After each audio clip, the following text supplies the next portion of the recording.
don't you ever try to knock me down, cause what goes around always comes around. Success is my middle name, I'm way, way up and you're still the same. Don't you ever try to knock me down, cause what goes around always comes around. مو عارف مشكلة الناس ينقهروا لو واحد نجح، ما يعرفوا يوصلوا مثله يقولوا ليش هذا ربح.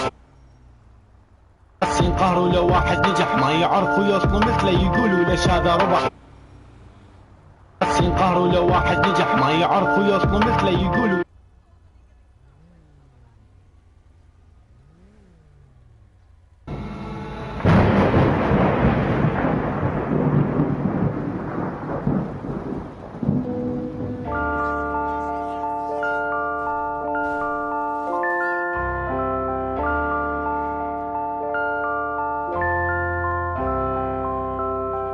www.me-rap.com.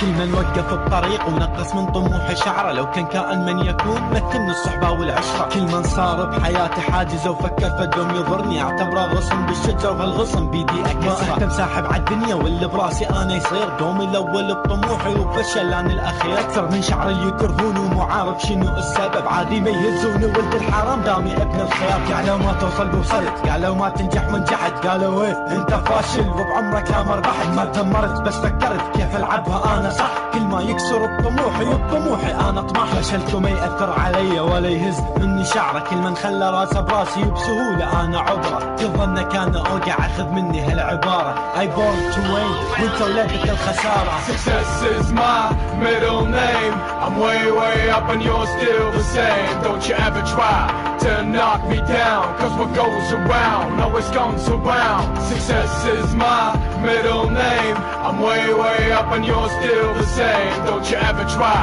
to knock me down, cause what goes around always comes around. مو عارف مشكلة الناس ينقهروا لو واحد نجح، ما يعرفوا يوصلوا مثله يقولوا ليش هذا ربح. ويظلوا يسقطوا ويسقطوا لحد ما يوقع ينكسر، يحزنوا لو يسعد هو ولو وقع يموت فرح. وش هالعالم الغريب، وش هالنفوس الضعيفة، متروس اعداء النجاح قلوبهم سودا ومخيفة. لكن بالنسبة لي زيد وبحقدك علي كفر، كل ما ظن انا اوقع انا اصعد اكثر واكثر. خلي ببالك بقد الحقد اللي عندك عندي اصرار، وبقد الفشل اللي بداخلك انا املك عزيمة. لو دخلت المخيلتي راح تمل تخرج محتار، انا تربت على الفوز وانت تربت على الهزيمة. لو كنت اعداء النجاح للنجاح انا داعم، لو عندكم شحات طموح بالطموح انا زاحم. كل من يسمع هالتراك يسمع وباوع على نفسك، ركز بشخصيتك الاصلية لا تخلي الاوهام تخدعك. Success is my middle name, I'm way, way up and you're still the same. Don't you ever try to knock me down, cause what goes around always comes around. Success is my middle name, I'm way, way up and you're still the same. Don't you ever try to knock me down, cause what goes around always comes around. Cause what goes around always comes around. Don't you ever try to knock me down. Killzone Army.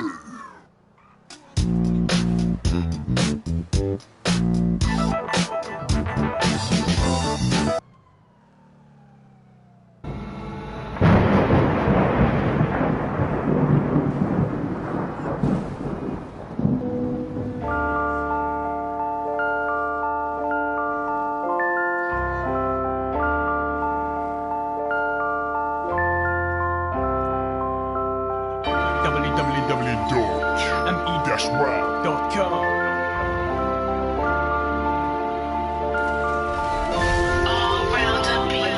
كل من وقف الطريق ونقص من طموحه شعره، لو كان كائن من يكون مكن الصحبة والعشرة. كل من صار بحياتي حاجز وفكر فدوم يضرني، اعتبره غصن بالشجر وهالغصن بيدي اكسره. ما اهتم ساحب عالدنيا واللي براسي انا يصير، دومي الاول بطموحي وفشل انا الاخير. اكثر من شعري يكرهوني ومو عارف شنو السبب، عادي ما يهزوني ولد الحرام دامي ابن الخيار. قالوا ما توصل بوصلت، قالوا ما تنجح ونجحت، قالوا ايه انت فاشل وبعمرك لا مربحت. ما تمرت بس فكرت كيف العبها انا انا صح، كل ما يكسر بطموحي انا اطمح. فشلكم ما يأثر علي ولا يهز مني شعره، كل من خلى راسه براسي وبسهوله انا عبره. كل ظنك انا اوقع اخذ مني هالعباره I born to win وانت ولادك الخساره. Success is my middle name. I'm way up and you're still the same. Don't you ever try to knock me down, cause what goes around always comes around. Success is my middle name. I'm way up and you're still the same. Don't you ever try to knock me down, cause what goes around always comes around. مو عارف مشكلة هالناس ينقهروا لو واحد نجح، ما يعرفوا يوصلوا مثله يقولوا ليش هذا ربح، ويظلوا يسقطوا لحد ما يوقع ينكسر، يحزنوا لو يصعد هو ولو وقع يموتوا فرح. وش العالم الغريب وش النفوس الضعيفة، متروس اعداء النجاح قلوبهم سودا ومخيفة، لكن بالنسبة لي زيد وبحقدك علي كثر كل ما ظن انا اوقع انا اصعد اكثر واكثر. خلي ببالك بقد الحقد اللي عندك عندي اصرار، وبقد الفشل اللي بداخلك انا املك عزيمة. لو دخلت المخيلتي راح تمل تخرج محتار، انا تربت على الفوز وانت تربت على الهزيمة. لو كنت اعداء النجاح للنجاح انا داعم، لو عندكم شحات طموح بالطموح انا زاحم. كل من يسمع حالة تراك اسمع وباوع على نفسك، ركز بشخصيتك الاصلية لا تخلي الاوهام تخدعك. Success is my middle name.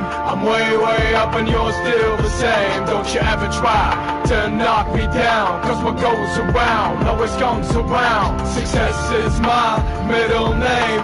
I'm way up and you're still the same. Don't you ever try to knock me down, cause what goes around always comes around. Cause what goes around always comes around. Don't you ever try to knock me down. Killzone Army.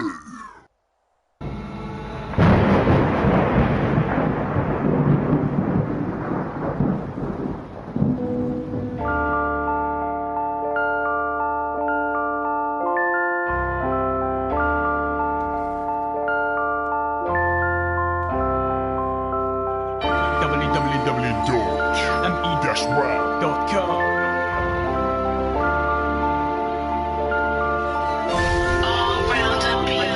كل من وقف الطريق ونقص من طموحه شعره، لو كان كائن من يكون مكن الصحبة والعشرة. كل من صار بحياتي حاجزه وفكر فدهم يضرني، اعتبره غصن بالشجرة وهالغصن بيدي اكسره. ما اهتم ساحب عالدنيا واللي براسي انا يصير، دومي الاول بطموحي وفشل انا الاخير. اكثر من شعر يكرهوني ومو عارف شنو السبب، عادي ما يهزوني ولد الحرام دامي ابن الخير. قالوا ما توصل بوصلت، قالوا ما تنجح ونجحت، قالوا ايه انت فاشل وبعمرك لا مربحت. ما دمرت بس فكرت كيف العبها انا صح، كل ما يكسر بطموحي انا اطمح. فشلكم ما يأثر علي ولا يهز مني شعره، كل من خلى راسه براسي وبسهوله انا عبره. كل ظنك انا اوقع اخذ مني هالعباره I born to win وانت ولادك الخساره. Success is my middle name.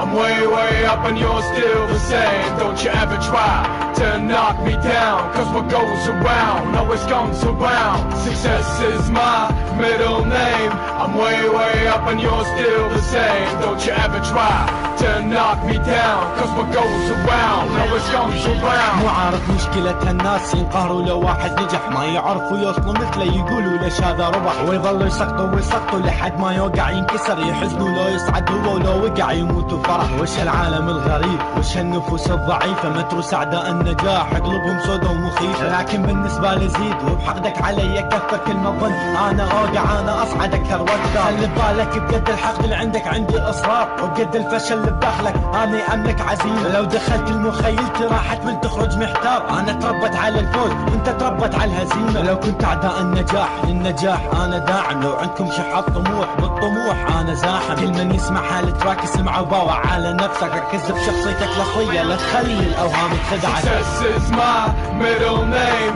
I'm way up and you're still the same. Don't you ever try to knock me down, cause what goes around always comes around. Success is my middle name.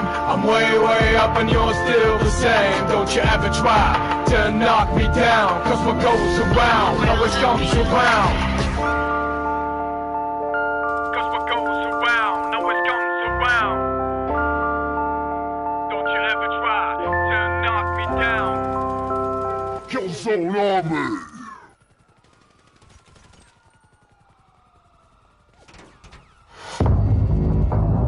Get up.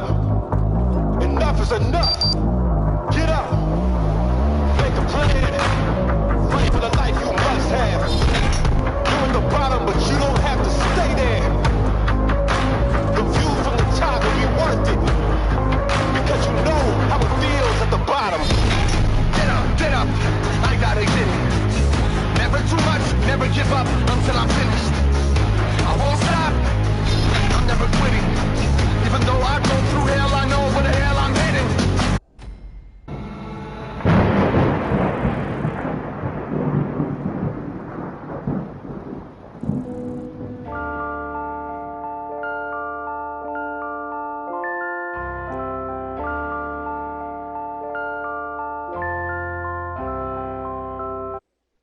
If you do the 3 things I tell you to do tonight, I guarantee you, whatever it is you want to do in life.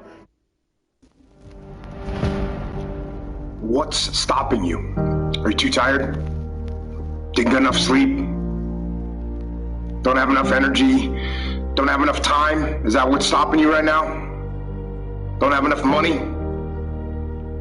Is that the thing? Or is the thing that's stopping you, you? Excuses sound best to the person that's making them up. Stop feeling sorry for yourself. Get off the pity potty. Telling everybody your sad and sob stories, trying to get people to show up to your pity potties and your pity parades. If you ever see me in a Rolls Royce, a 6 or 7-star hotel, living my life to the fullest, don't get jealous of me, because I worked my ass off to get it. Nobody handed me nothing. Wake your ass up. Awaken the beast inside. It's game on. It's go season. It's time for you to take advantage of the access and the resources that you have in your country and your community. You got a problem with your life. You got a problem with your environment. Do something about it. If you want it, go get it. Recognize the excuses are not valid. They're conjured up, they're fabricated, they're lies. And how do you stop the lies? You stop the lies with the truth. And the truth is, you have time. You have the skill, you have the knowledge and the support and the willpower and the discipline to get it done. The fruit of everything good in life begins with a challenge. Everything is uphill that's worthwhile. And it's not going to come to you, and it's not going to fall in your lap, and it's not going to be something that, oh my God, it just was so simple. It's always going to be difficult. If you want it, you gotta go get it. This is your chance. This is your shot. This is your moment. This is your time. This is your place. This is your opportunity. This is my time. This is my moment. Tomorrow.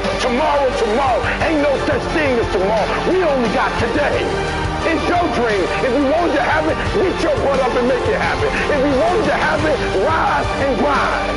You still got work to do. Stay on that basketball court. Stay on that football field. It's grind season, homie.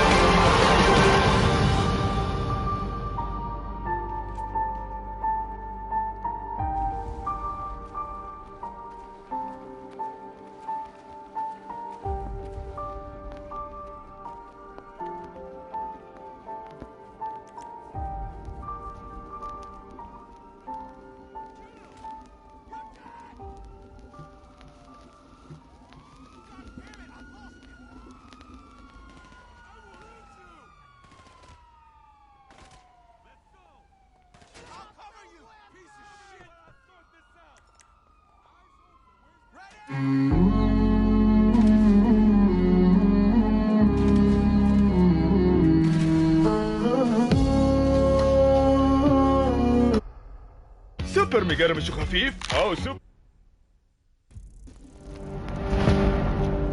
What's stopping you? Are you too tired? Didn't get enough sleep?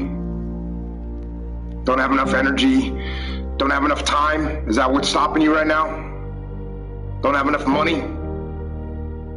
Is that the thing? Or is the thing that's stopping you, you? Excuses sound best to the person that's making them up. Stop feeling sorry for yourself. Get off the pity potty. Telling everybody your sad and sob stories, trying to get people to show up to your pity potties and your pity parades. If you ever see me in a Rolls Royce, a 6 or 7 star hotel, living my life to the fullest, don't get jealous of me.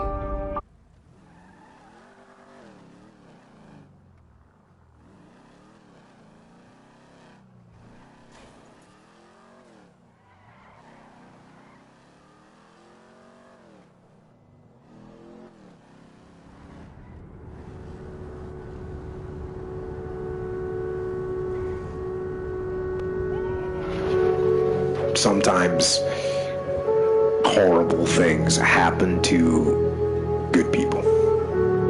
Life isn't fair, and it can be heart-wrenching. And if you're having one of those dark days, it's okay. It's okay. It's okay to feel that darkness. When challenges and issues come back to back to back to back, and it seems like something is after me, something is attacking me, something is attacking my journey, look for the lesson in it all. You will grow through what you go through. The question is, are you willing to go through it? When those bad things happen, what are you going to do? Are you going to let this horrible situation dictate the way you feel and the way you handle it? Are you going to fall over, fall down, fall apart? Or are you going to face this issue with courage and with resolution? You know darkness, so embrace that darkness. Don't look away from it, own it. Step up to the challenge, no matter what you face. Start walking, take that step every day. No matter what you are facing, get up and start walking. And never surrender. And remember that even in the most wretched times, when you face darkness yourself, no matter how bad things get, remember not to stop. Remember not to pause. Remember not to hesitate. Remember to put one foot in front of the other. Take that first step and start walking. And we will fight. And in fighting, we will win. And if not the battle, and if not the war, we will win because our spirit, it will never surrender. And that is the ultimate victory, to hold your head high, and even in the face of inescapable defeat, to stand and to fight. That is to win.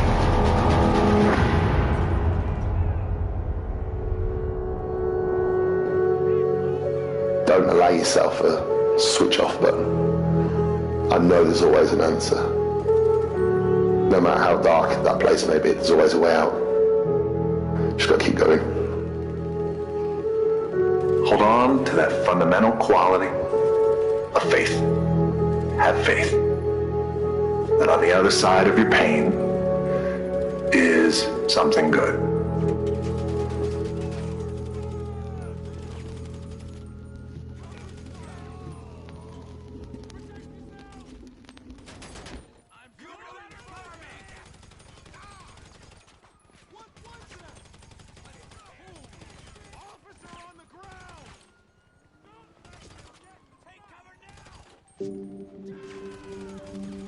Some of you are in the darkest of darkest valleys.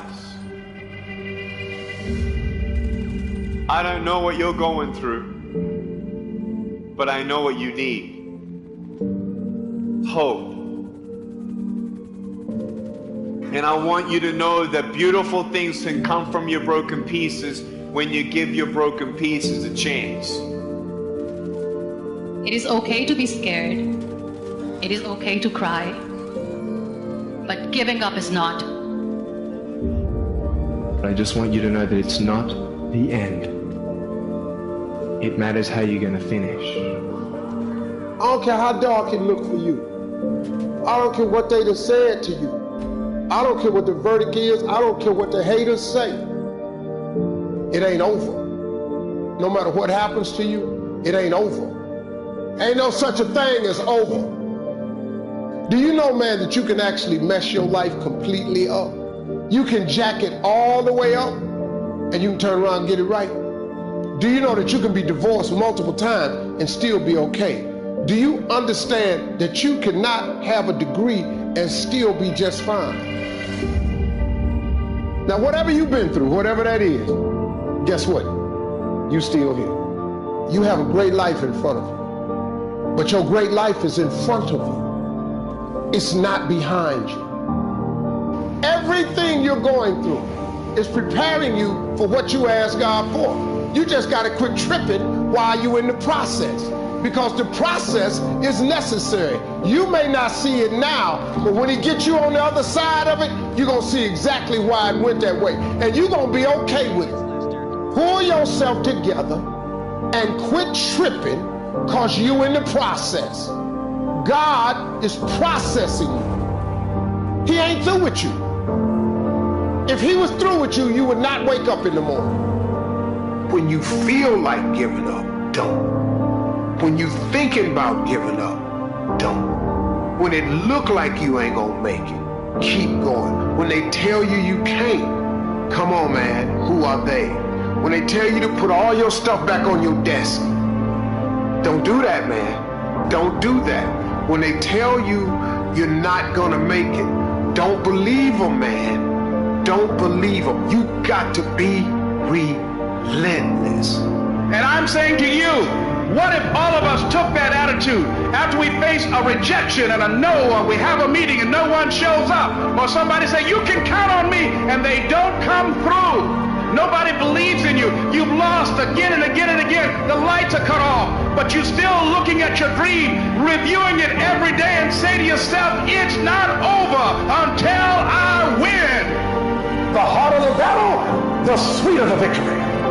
See, what you become in the process is more important than the dream. That's far more important. The kind of person you become, the character that you build, the courage that you develop, the faith that you're manifesting.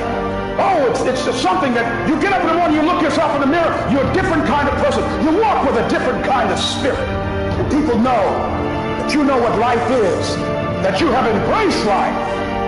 You knew it was hard, but you did it hard.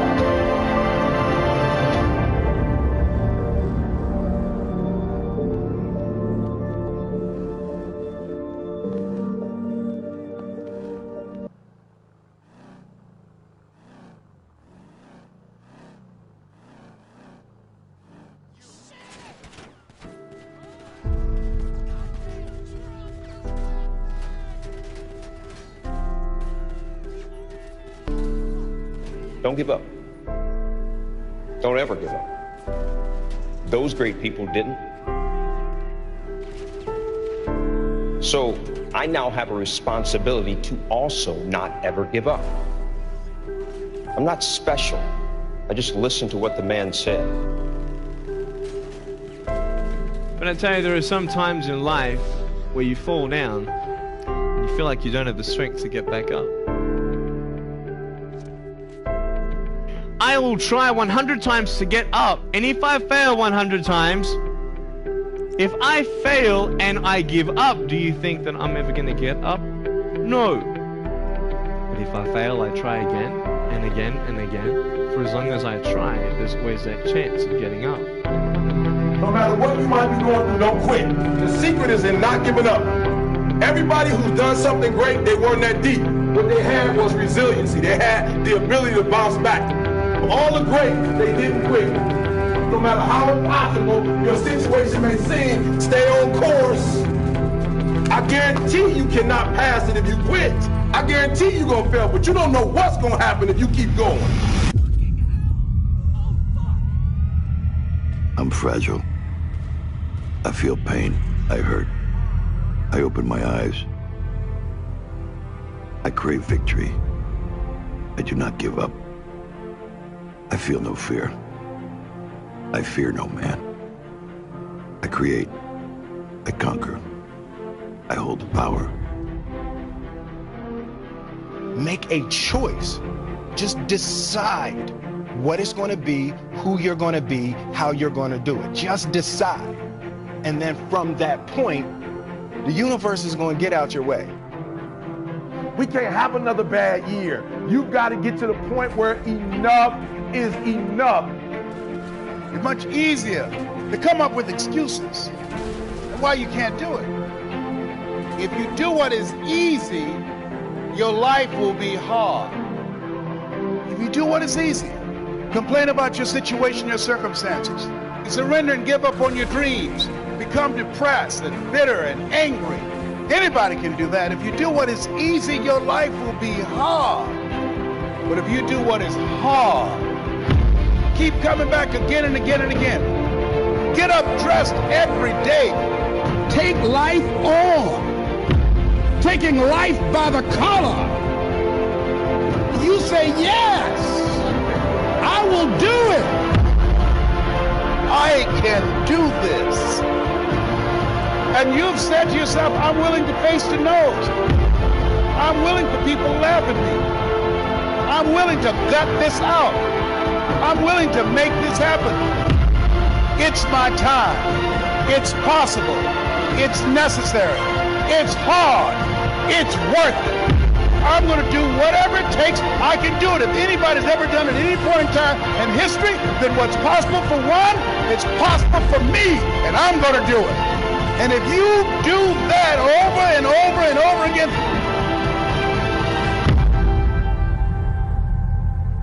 your life will be easy.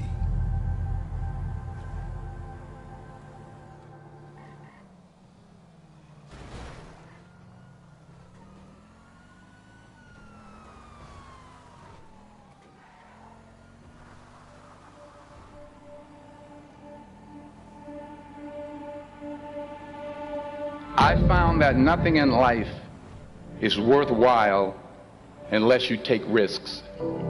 Nothing. Nelson Mandela said, there is no passion to be found playing small and settling for a life that's less than the one you're capable of living. Now, I'm sure in your experiences in school and applying to college and picking your major and deciding what you want to do with life, I'm sure people have told you to make sure you have something to fall back on. Make sure you got something to fall back on, honey. But I never understood that concept, having something to fall back on. If I'm going to fall, I don't want to fall back on anything. I want to fall forward. I figure at least this way I'll see what I'm going to hit. Without consistency, you'll never finish. So do what you feel passionate about. Take chances. Don't be afraid to fail. There's an old IQ test, was 9 dots. You had to draw 5 lines with a pencil within the... You've invested a lot in your education, and people have invested in you. And let me tell you, the world needs your talents. Man, does it ever. The world needs a lot, and we need it from you. We really do. We need it from you young people. I mean, I'm not speaking for the rest of us up here, but I know I'm getting a little grayer. We need it from you, the young people, because remember this. So you got to get out there.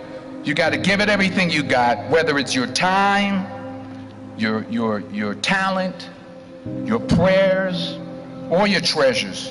Because remember this, you will never see a U-Haul behind a hearse. I'll say it again. You will never see a U-Haul behind a hearse. You can't take it with you. The Egyptians tried it, and all they got was robbed. So the question is, what are you going to do with what you have? I'm not talking about how much you have. Some of you are business majors, some of you are theologians, nurses, sociologists, some of you have money, some of you have patience, some of you have kindness, some of you have love, some of you have the gift of long suffering, whatever it is, whatever your gift is. What are you going to do with what you have?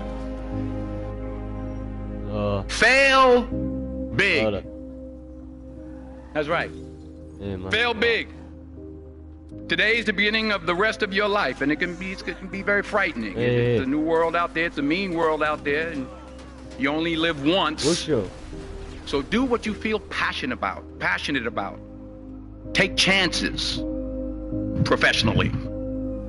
Don't be afraid to fail. There's an old IQ test, was 9 dots, and you had to draw 5 lines with a pencil within these 9 dots without lifting the pencil.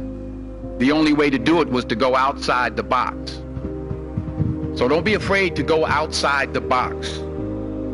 Don't be afraid to think outside the box. Don't be afraid to fail big, to dream big. But remember, dreams without goals are just dreams, and they ultimately fuel disappointment. So have dreams, but have goals. Life goals, yearly goals, monthly goals, daily goals. I try to give myself a goal every day. Sometimes it's just to not curse somebody out. Simple goals, but have goals. And understand that to achieve these goals, you must apply discipline and consistency. In order to achieve your goals, you must apply discipline, which you have already done, and consistency every day, not just on Tuesday and miss a few days. You have to work at it every day. You have to plan every day. You've heard the saying, we don't plan to fail, we fail to plan. Hard work works. Working really hard is what successful people do. And in this text, tweet, twerk world that you've grown up in, remember, just because you're doing a lot more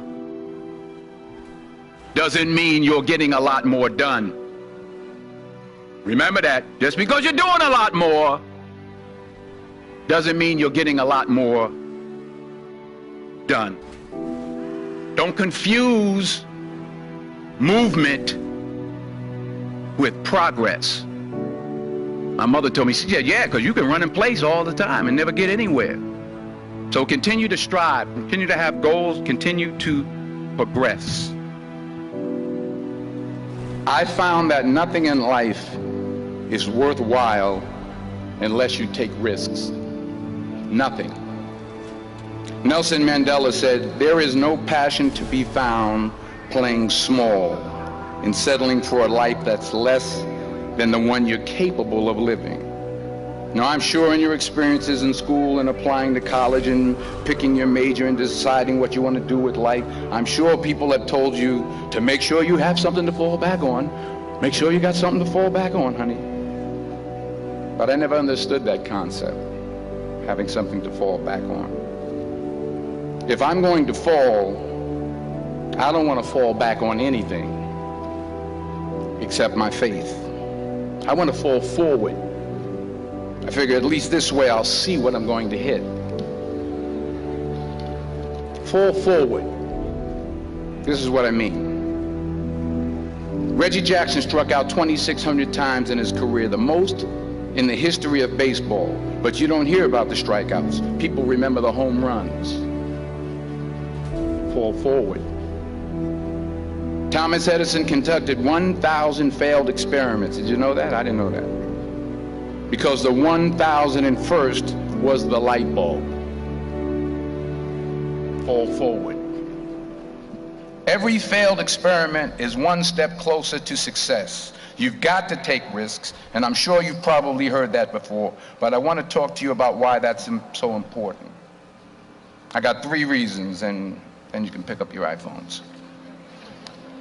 First, you will fail at some point in your life. Accept it. You will lose. You will embarrass yourself. You will suck at something. There's no doubt about it. And I know that's probably not a traditional message for a graduation ceremony, but hey, I'm telling you, embrace it, because it's inevitable. And I should know.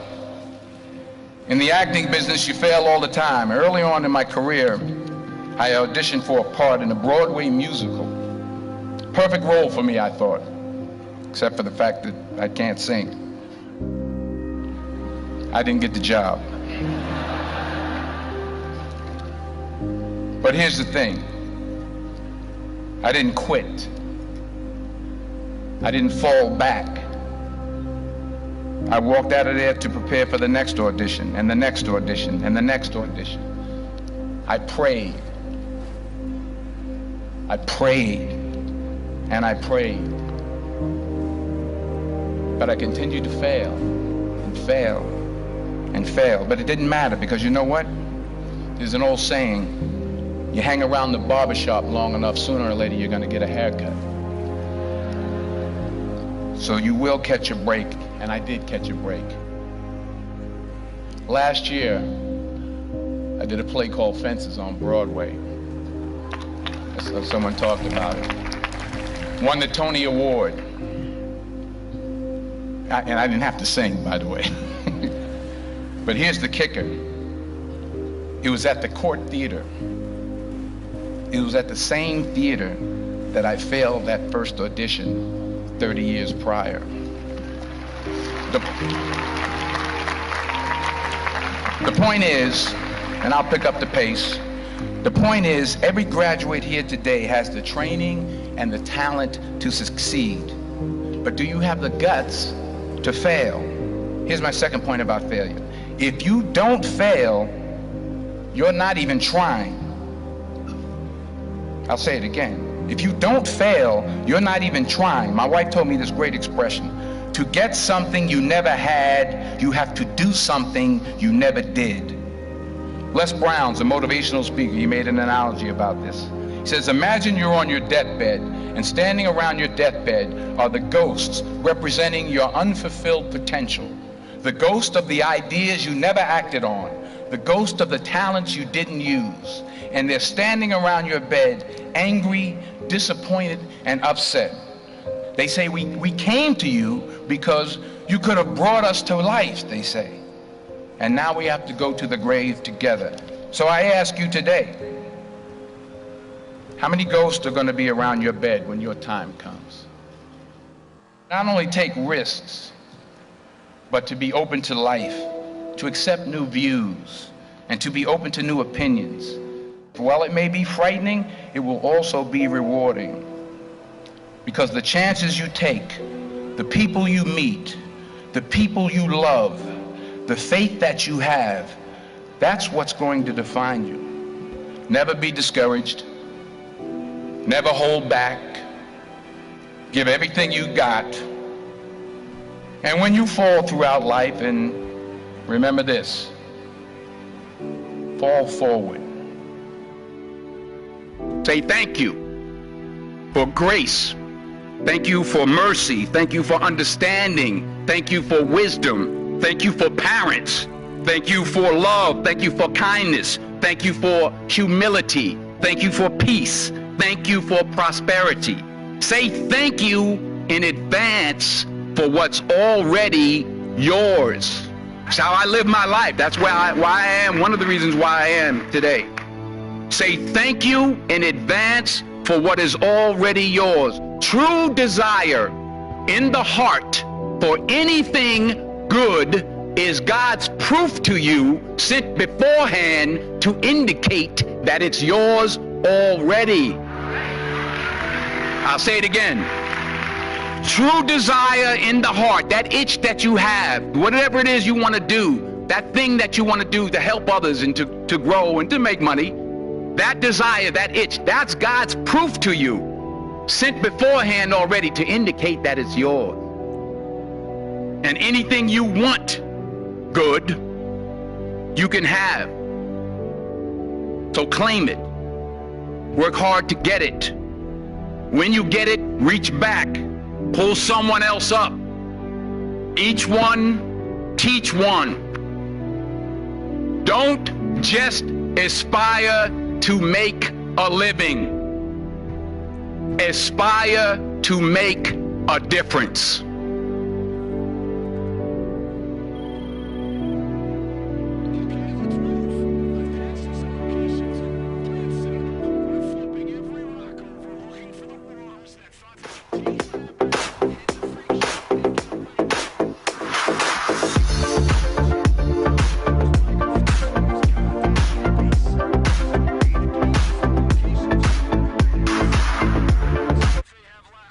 Without commitment, you'll never start.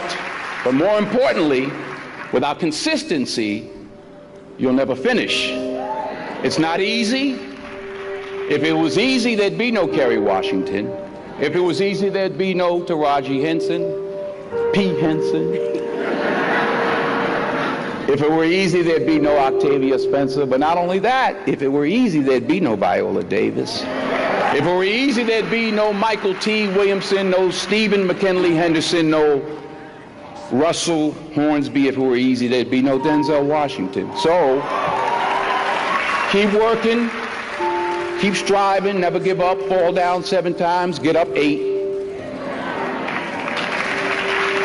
Ease is a greater threat to progress than hardship. Ease is a greater threat to progress than hardship. So, keep moving, keep growing, keep learning. See you at work. We tend to base our self-esteem on what other people think. And that's not really self-esteem. Self-esteem is supposed to be how we feel about ourselves. And I was just saying how dangerous it is to allow other people to determine how you're going to feel about you. And it's kind of like looking into a broken mirror. You're going to look in a broken mirror and then change your face to try to look good in this defiled, busted, broken mirror. And it just, other people's opinions is a really shitty way to determine how we feel about ourselves. You'll never see a U-Haul behind a hearse. I'll say it again. You'll never see a U-Haul behind a hearse. Now, I've been blessed to make hundreds of millions of dollars in my life. I can't take it with me, and neither can you. So it's not how much you have, it's what you do with what you have. And we all have different gifts. Some money, some love, some patience, some the ability to touch people, but we all have it. Use it, share it. That's what counts. Not what you're driving, not what you're flying in, not what kind of house you bought your mama. Dreams without goals are just dreams, and they ultimately fuel disappointment.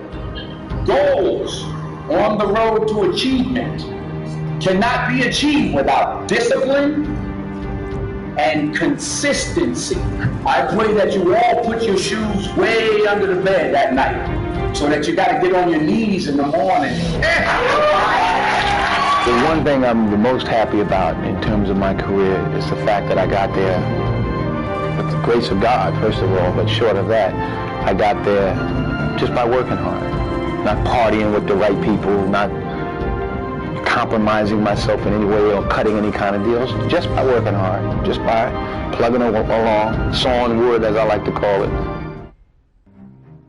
Well, what do you think the biggest difference between doing a play and doing, I mean, it's a cliched question, but I'd be interested to know your answer. I think a part of what Viola just said is that you get to dig deeper and you get another day. Right. And you get the energy. Mm-hmm. You do a movie and it's 200 people that are used to it and they don't care and everybody's doing their job and it comes in a theater somewhere and you're picking your nose at home somewhere, clipping your nails. There's no energy. Right. When I was on Broadway 5 years ago with Julius Caesar, I made a decision to sign autographs every night. I don't know what I did. Yeah, it ain't happening this time. No. Only as I rub my knees, only because my knees are bad, it's hard for me to stand. But. And why did you decide to do that? Well, you know, I wanted to say thank you. It was my way of saying thank you. And the first night, it was like 5,000 people out there. I said, okay, wait a minute. Everybody who has playbills from our show. But honestly, you were signing for weeks. The energy, and I was out there an hour and a half every night, every show.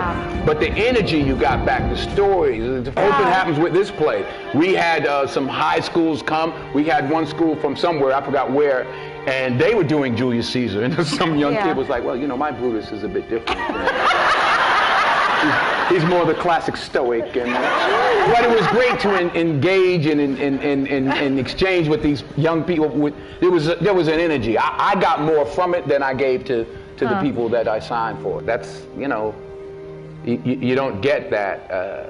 You know, the odd thing about success in film is the budgets get bigger, you make more money, but they become more formulaic. So you don't get the opportunity. So God willing, if I stay around long enough, this is what I'm going to be doing. You know, you're always affected by opinion, but the more opinions there are of you, of me, the less I look at them, because I just can't live my life based upon what other people think about me. So I can't concern myself too much with what other people think. You know, it's just not healthy. I don't think I could continue to do what I do if I was constantly worrying about what somebody thought about it. And anything you want good, you can have. So claim it. Work hard to get it. When you get it, reach back. Pull someone else up. Each one, teach one. Don't just aspire to make a living. Aspire to make a difference. You don't have to compromise yourself. You know, if there's something you don't feel good about, then don't do it. The most important choices I've made was to say no. And I've said no many a time to films that I just didn't, especially early on, I just didn't feel comfortable with. There was one script that was brought to me, I called it The They Couldn't Kill. So I actually called Sidney Poitier, who I was fortunate at that time to be able to call. And I said, you know, this movie, I'm sick. And they offered me $600,000 to play The They Couldn't Kill. That's what I called it. I wasn't there. And he said to me, and I'll say this to you, he said, the first 2 or 3 or 4 films you make in this industry, Denzel, will determine how you proceed. He said, I'm not going to tell you what to do, but remember that the first 3 or 4 or 5 films you made will determine how you proceed. I turned it down. I turned the money down. I needed the money. I turned it down. 6 months later, I got Cry of Freedom. So stick to your guns. If you don't feel like you should do it, then don't do it. Because you don't want to be, you don't want to be a negative energy on the set. That's how I feel. So I'm like, I ain't doing this because I'm gonna slap somebody the second day. So I just, it's something. I think the most important decisions you can make as an actress, is saying no. Is saying no. You don't have to take your clothes off. If you don't want to, then don't do it. Number 1, put God first. Put God first in everything you do. Everything that you think you see in me, everything that I've accomplished, everything that you think I have, and I have a few things, everything that I have is by the grace of God. Understand that. It's a gift. In everything you do, if you think you want to do what you think I've done, then do what I've done.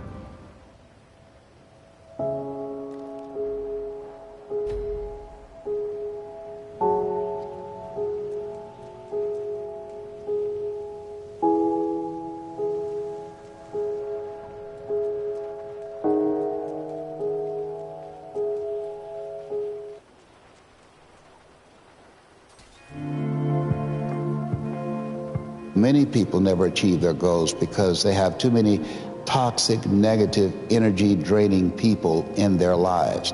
And you have to have goals outside of your comfort zone that will challenge you, because in order to do something you've never done, you've got to become someone you've never been. And you've got to have a mentor who's experienced, who's been there, done that.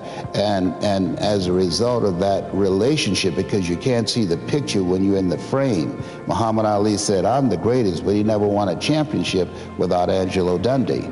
And Michael Jordan never won a championship without Phil Jackson. So you've got to have someone that can see something in you that you can't see, that can take you to a place within yourself that you can't go by yourself.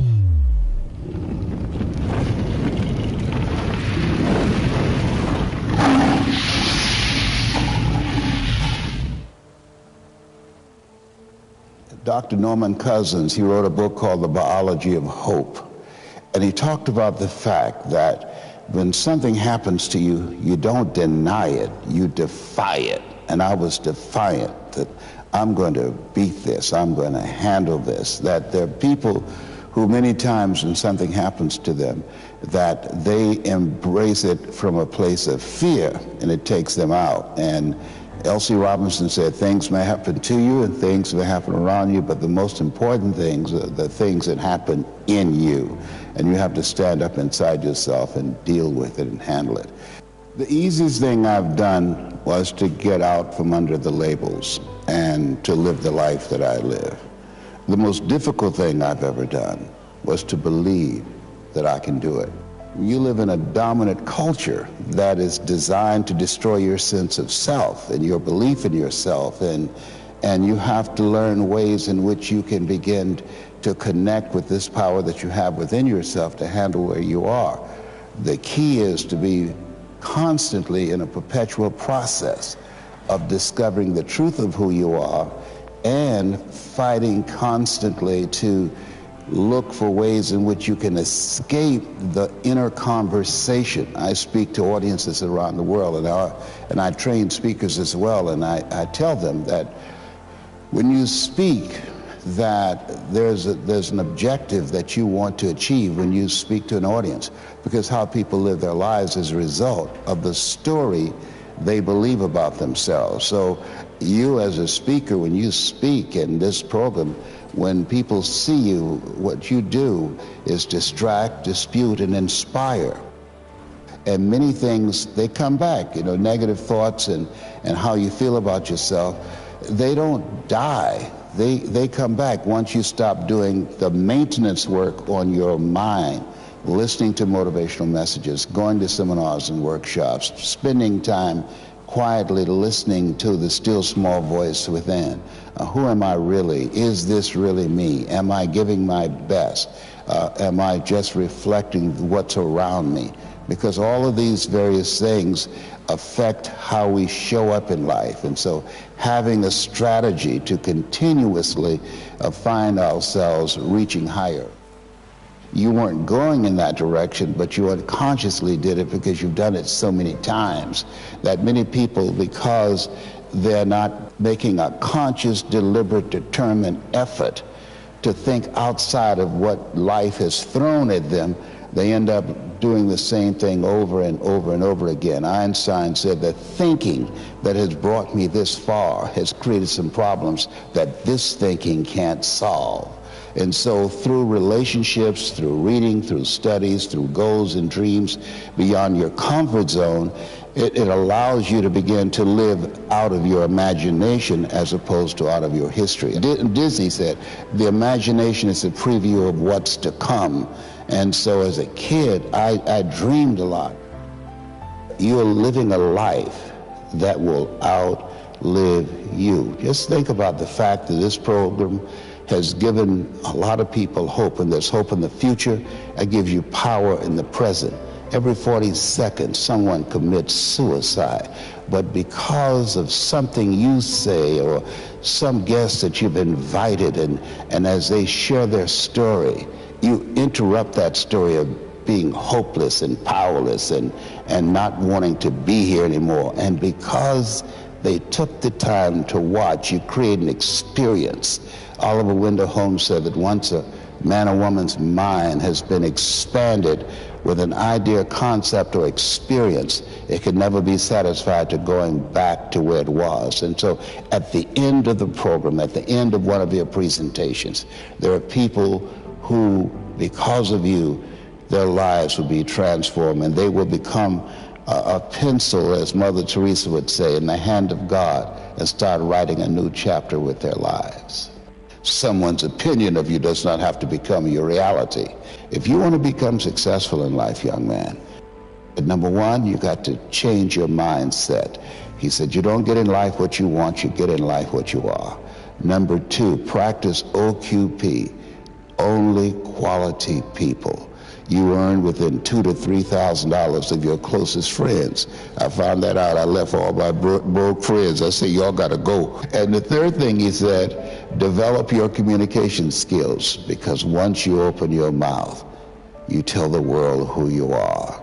He said, those are three major things that you want to work on that will liberate you from living in Liberty City, living in poverty in Overtown. It will help to escape out of where you are right now, because I see you watching me, and I know you want more. I can see the hunger in your eyes. You get hungry by finding something that's you. I believe that all of us are born unique, but most of us die copies.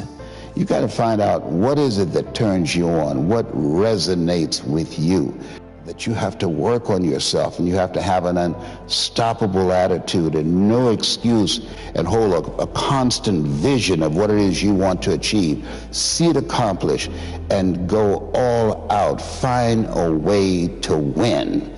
In spite of the setbacks, in spite of the disappointments, in spite of your failures. I tell people when I'm giving presentations, you will fail your way to success. I have a saying, is life knocks you down, try and land on your back, because if you can look up, you can get up. Those experiences of going after goals that's beyond your comfort zone, and having relationships that will challenge you, and surrounding yourself with coaches and mentors who can take you to a place within yourself that you can't go by yourself, because you can't read the label when you're locked in the box. And so those experiences, they challenge you to go to that next level and continue to move forward in your life, doing new and exciting things that eye has not seen, ear has not heard, nor has entered the heart of mankind what God has in store for you when you live a heart-centered life, deciding that you're going to live a life that will outlive you. You're going to live a life that counts, a life that will build a legacy and change the planet. You know, Horace Mann said, we should be ashamed to die until we've made some major contribution to humankind. And so my goal is to make a major contribution to humankind, that life is an adventure and it's going to be a challenge. And get ready because you're going to fail your way to success. You're going to get slapped around by life. And don't spend time complaining about it and telling everybody 80% don't care and 20% glad as you. I want to close the loop on the books really fast. So give me 2 or 3 books that you think everybody should read. The Road to Your Best Stuff by Mike Williams. I wrote the foreword to that. Live Your Dreams by me. It's a very good one. Another one that's a little known book that people don't talk about is by Robert Collier, called Secret of the Ages. That's a book that really inspired me, that Mr. Washington gave me, Secret of the Ages. The secret of the age is that you have the power to do more than you can ever begin to imagine. Don't underestimate yourself. You don't know enough about yourself to become a cynic. And so you've got to challenge yourself to access that power that you have within you. You're more than a conqueror.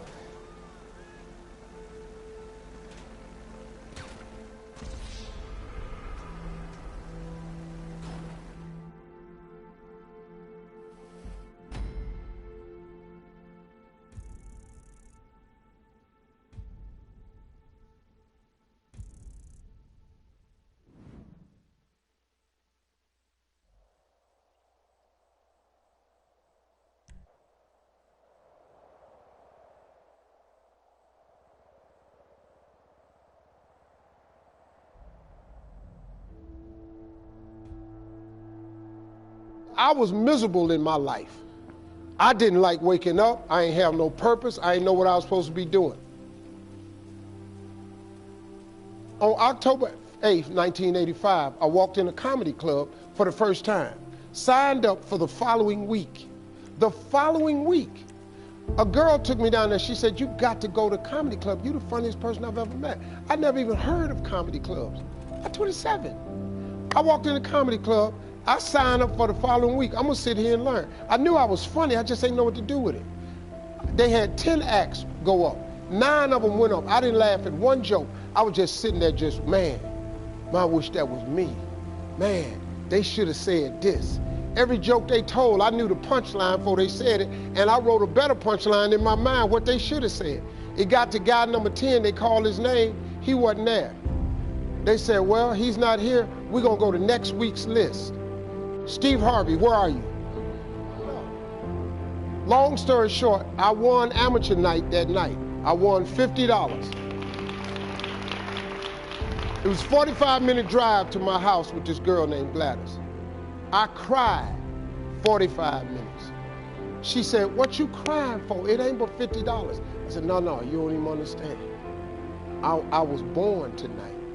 I now know what I'm supposed to do. I went to work the next day, October 9th, and quit my job. With $50, I had nothing. I just never gave up. I'm gonna tell you something.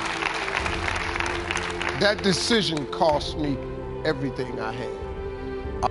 I lost everything. I lost my family. I lost friends. I lost everything. I became homeless. I lived in a car for 3 years. But I just saw this, I saw this vision. I just pursued it. I said, wow, that's it. You have to take chances in life. Life is about risk. If you play it safe in life, you ain't gonna have much of a life. If you play it safe, you won't have much of a life. Life is risk. It take courage to pursue your dream. Now, it's gonna cost you something. Most people are not willing to pay what it costs to go after your dream, because you're gonna have to hurt a little bit. And most people don't like being uncomfortable. If you don't want to be uncomfortable, please do not pursue success, because success is a very uncomfortable feeling. And I just learned to be comfortable being uncomfortable. Life is hard. See, for every time you have a plan, a dream, an aspiration, or a goal, do you know what happens every time you have one of those? This thing comes along called life. It happens to everybody. Life has disappointments. It's got peaks and valleys. You're gonna lose somebody you care about one day. That's a valley. Somebody gonna close the plant you thought was gonna stay open so you could retire. That's a valley. Somebody gonna fire you for an unjust cause. That's a valley.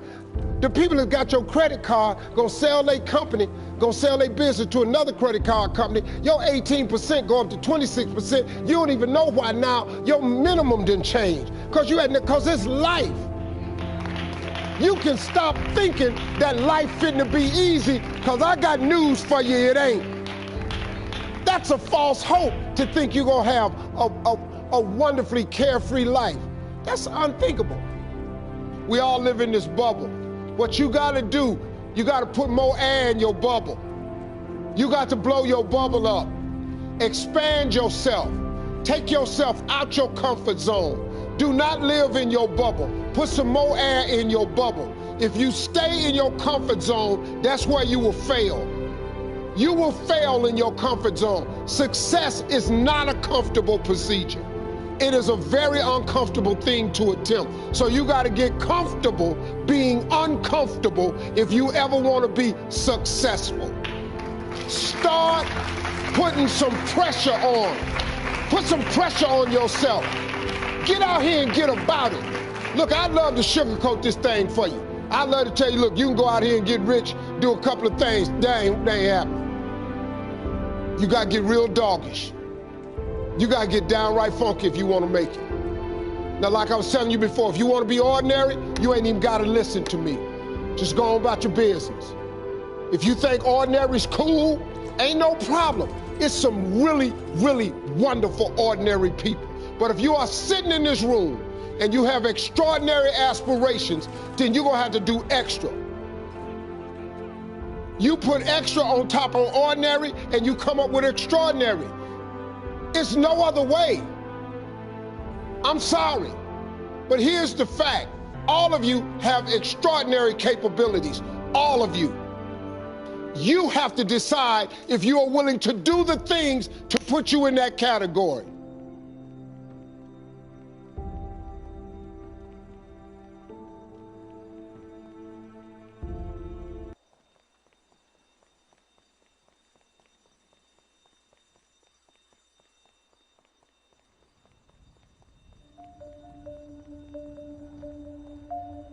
So I was on a roll. I was an executive with a nice salary, annual bonuses and stock options, all the perks. Everything was on track. And on Monday, January 7th, 2008, at 3 o'clock in the afternoon in a small conference room on the top floor of our building, the president of the company wanted to have a quick meeting with me, which wasn't unusual since he was my boss.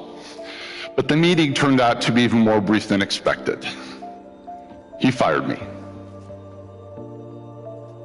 And I'll never forget how his words just sucked the breath right out of me. And I left the conference room in a dazed state, and I went home and curled up in my bed in the fetal position for 3 hours.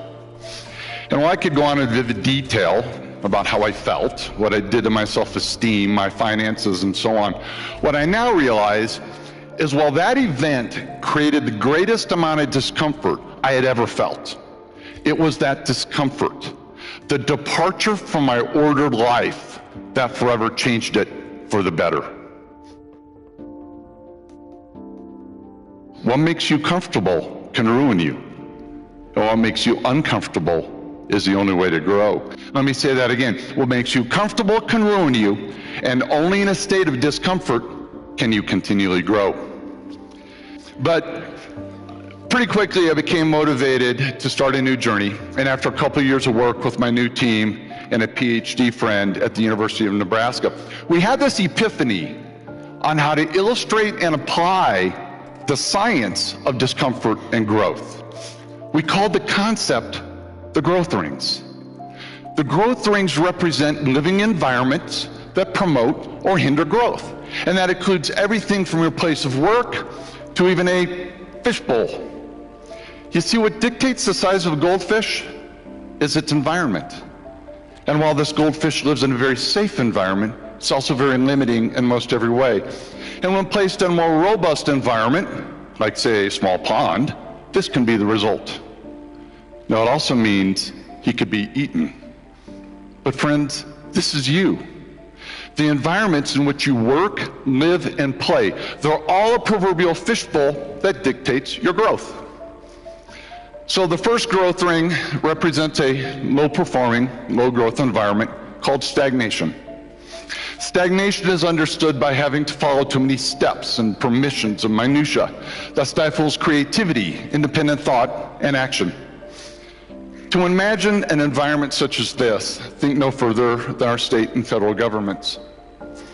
Now, the antithesis of stagnation is chaos, also low growth and low performing. Chaos can be caused by internal or external events or conditions. We see chaos occur at times in business mergers, natural disasters, and horrific events like 9/11. Chaos is having zero predictability or control over inputs and outcomes. Coming back down the growth rings, next to stagnation is the most desirable environment, order. Order is knowing that what you do or what is happening in your environment leads to a predictable outcome. And in predictability, comfort is found. But comfort is also what makes order so dangerous, because science shows that anytime you continually do something or even think about something the same way, you'll eventually stop growing. And this applies to every living thing. So before your order continues to limit the way you think and act, remember what I said earlier. Growth only occurs in a state of discomfort. Now think about the power of that phrase. Growth only occurs in a state of discomfort. I can unequivocally state I wouldn't be standing on this stage today without my uncomfortable, order-disrupting day 9 years ago. When you feel discomfort hit, that means you've entered the complexity ring. Complexity is nothing more than changed order. But when your order is changed, outcomes are no longer predictable, and it's unpredictability that makes you uncomfortable. And well, most times, your visceral response to discomfort is not just no, but hell no. You can actually learn how empowering it is to consciously acknowledge discomfort, and then when appropriate, choose complexity over order. And I know seeking discomfort sounds odd, and not many people do it, but you have to learn to embrace it, because it's the only environment where sustained or exponential growth can occur. To weave high growth complexity into the fabric of your lives, there are 3 primary ways it can be triggered. Complexity trigger number 1 is it can be forced upon you. When I got fired, I didn't have a chance to stay in order. Complexity was selected for me. And when this happens, how much you grow depends on how you respond to it. Now, I could have remained angry. I could have used it as an excuse. But what I actually learned is that I suck as an employee. And I'm much better off accepting the risks of running my own company. Complexity trigger number 2, someone can help you get there. This is the role of parents, teachers, coaches, and bosses, because left on their own, people will consciously or subconsciously select the comfort of order. And they then need to be pushed into complexity in order to continue growing. Okay, but what if you're not lucky enough to live or work in a robust, high-growth environment? What if you're stuck in order, or even worse, stagnation? Well, the great news is everyone can trigger complexity at any time. So complexity trigger number 3, trigger it yourself. Take a journey with me back to Montgomery, Alabama in the 1950s. Imagine, if you will, a young girl who's black, and she attends an all-black high school. And she takes a city bus to get there and home, which wasn't unusual in that era. And on March 2nd, 1955, she boards the bus to come home from school, and she sits near the back in the first row of seats where blacks were allowed to sit. And as the bus continues to fill with white people, there's eventually no more room in the front of the bus. And according to local law, she needed to move further back to create room for white people to sit.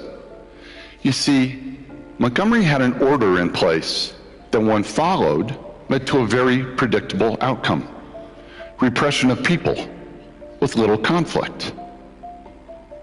But 15-year-old Claudette Colvin had just spent the last month in high school studying black history, and she was understandably fed up with the historic and existing atrocities. And so on this day, she decided she didn't like Montgomery's order. And by refusing to give up her seat, she sent a community, our laws, and our entire country into complexity. Yes, 9 months before Rosa Parks made her famous decision to stay put, it was a 15-year-old girl that was handcuffed, dragged from the bus, and taken to prison. It was Miss Colvin, not Rosa Parks, who first fought the law, and by the way, was also the star plaintiff to testify in the famous lawsuit that went all the way to the U.S. Supreme Court. I use Claudette's actions not to heighten awareness of race issues, although that's not necessarily bad, but I use it as an example of every issue, of every situation in an ordered environment. It's a real and perfect example of complexity forcing people, our communities, and our courts into discomfort, and the downstream impact that can occur anytime someone elects to move from order. Dr. Serene Jones, in a recent book, summarizes this concept very eloquently. She said, "The constant facade of order hides the wilderness that is craving to seep out and teach us that life wasn't created to be what we think it is. beyond words. We must experience the wilderness to be taught what cannot be otherwise known. It's not the discomfort of losing a job. It's not having a child break down on the tennis courts, but it's order you should fear the most, because it is a threat. And order disrupting people, and maybe even a few of you have already proven. Now think about this. It's not the complexity triggering individuals or events you should fear the most, but it's your own willingness to accept or seek discomfort that will dictate the growth of not just you, but our entire world.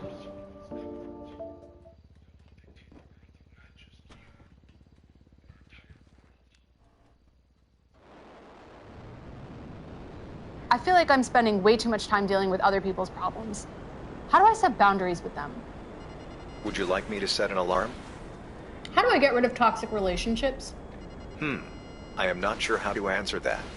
If I'm so scared of rejection, then why did I pick a job that's based on rejection? I mean, don't you find that interesting?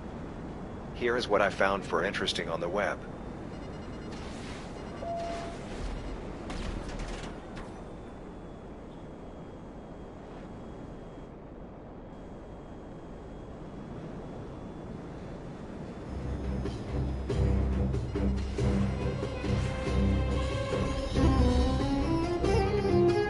Welcome to the Golden Moon Bazaar. Who are you? What do you want from your life? Ask that question. And once you know the answer, write it down. Write down exactly what you want for your life vision, your life purpose. And once you have that, go over it every single day. Every single day. Create pictures in your mind. Write down how you are going to get that life.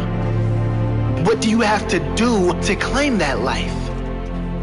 Who do you have to become to claim that life? You see, most people when asked that question can't answer it. Most people when asked, what do you want from life, cannot answer the question. They don't know what they want for their own life. They're just wandering around here aimlessly. Most people don't even know what they really want for their own life. And guess where people who don't know where they're going to end up? Someplace they don't want to be. That does not have to be you. The first key is to get quiet. Get in a space alone and ask yourself, who am I? What do I really want for my life? What do I need to do to live my best life? What is my purpose? Why must I do this? What example do I want to set to everyone around me, especially those I love, those close to me? What legacy do I want to leave? Once you have that clarity and clear purpose, you can get to work, making every day your best day, growing and evolving every day, setting the example of a great life every day, loving the life you are living every day. Claim that life today. Don't put it off any longer. You deserve this.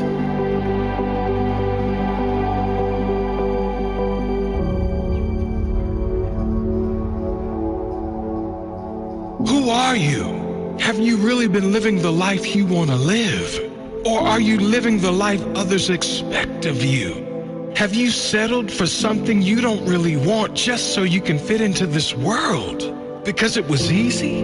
Do you change who you really are to fit in with others? I'm here to tell you that you deserve better.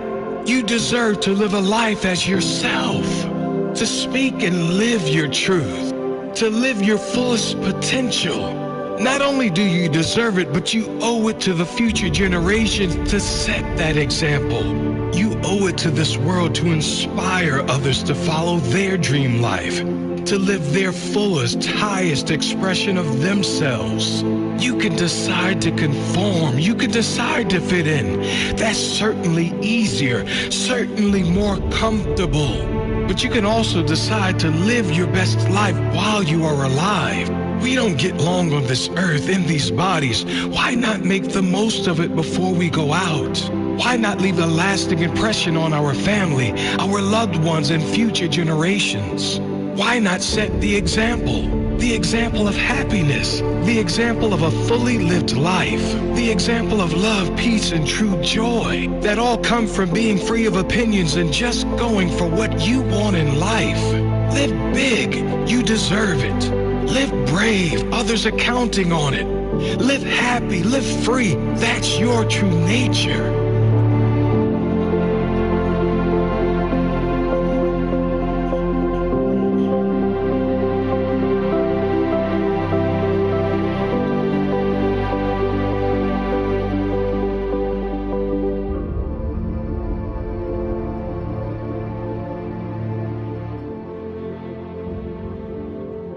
But just these three things will carry you if you let them. First and foremost, knowing who you are. Knowing who you are. Being able to answer this question, who am I? And what do I want? Understanding that because I am connected to the source of all that is possible for me.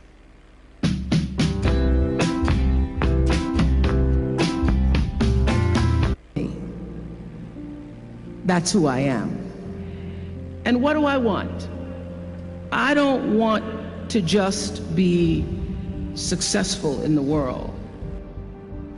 I don't want to just make a mark or have a legacy. The answer to that question for me is I want to fulfill the highest, truest expression of myself as a human being. I want to fulfill the promise that the Creator dreamed when He dreamed the cells that made up me. What do I want? You must have some kind of vision for your life.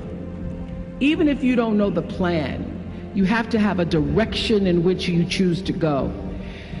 I never was the kind of woman who liked to get in a car and just go for a ride. I had a boyfriend who would say, let's just go for a ride. I want to know, where are we going? Do we have a destination?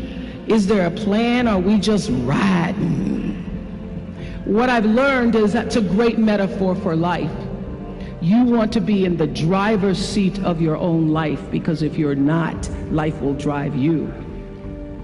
Number two, you must find a way to serve. Martin Luther King said that not everybody can be famous, but everybody can be great, because greatness is determined by service. Now, we live in a world where everybody wants to be famous and where we admire people for just being famous. We think being known brings us value. The truth is, all of that will fade in time. The real truth is that service and significance, service and the significance that you bring to your service is that which is lasting. And if you look at all the most successful people in the world, whether they know it or not, they have that paradigm of service. For many years, I was really just happy to be on TV, and people would stop and say, oh, you on TV? Yeah, I'm on TV. I like being on TV. It's a nice job. And it was about the time that I received my honorary doctorate from Spelman around 1993, that I went back and I took a long look at what it was I was doing on TV, and made a decision that I was no longer going to just be on TV, but I was going to use TV as a platform, as a force for good, and not be used by TV. And I will tell you, my decision to make that significant change in the way I operated on television, using television as a service, changed my career exponentially. Service, using whatever it is you produce, your product, as a way of giving back to the world. When you shift the paradigm of whatever it is you choose to do to service, and you bring significance to that, success will, I promise you, follow you. Service and significance equals success. That's number 2. Number 3, it's so simple, but so hard to do. Always do the right thing. Always.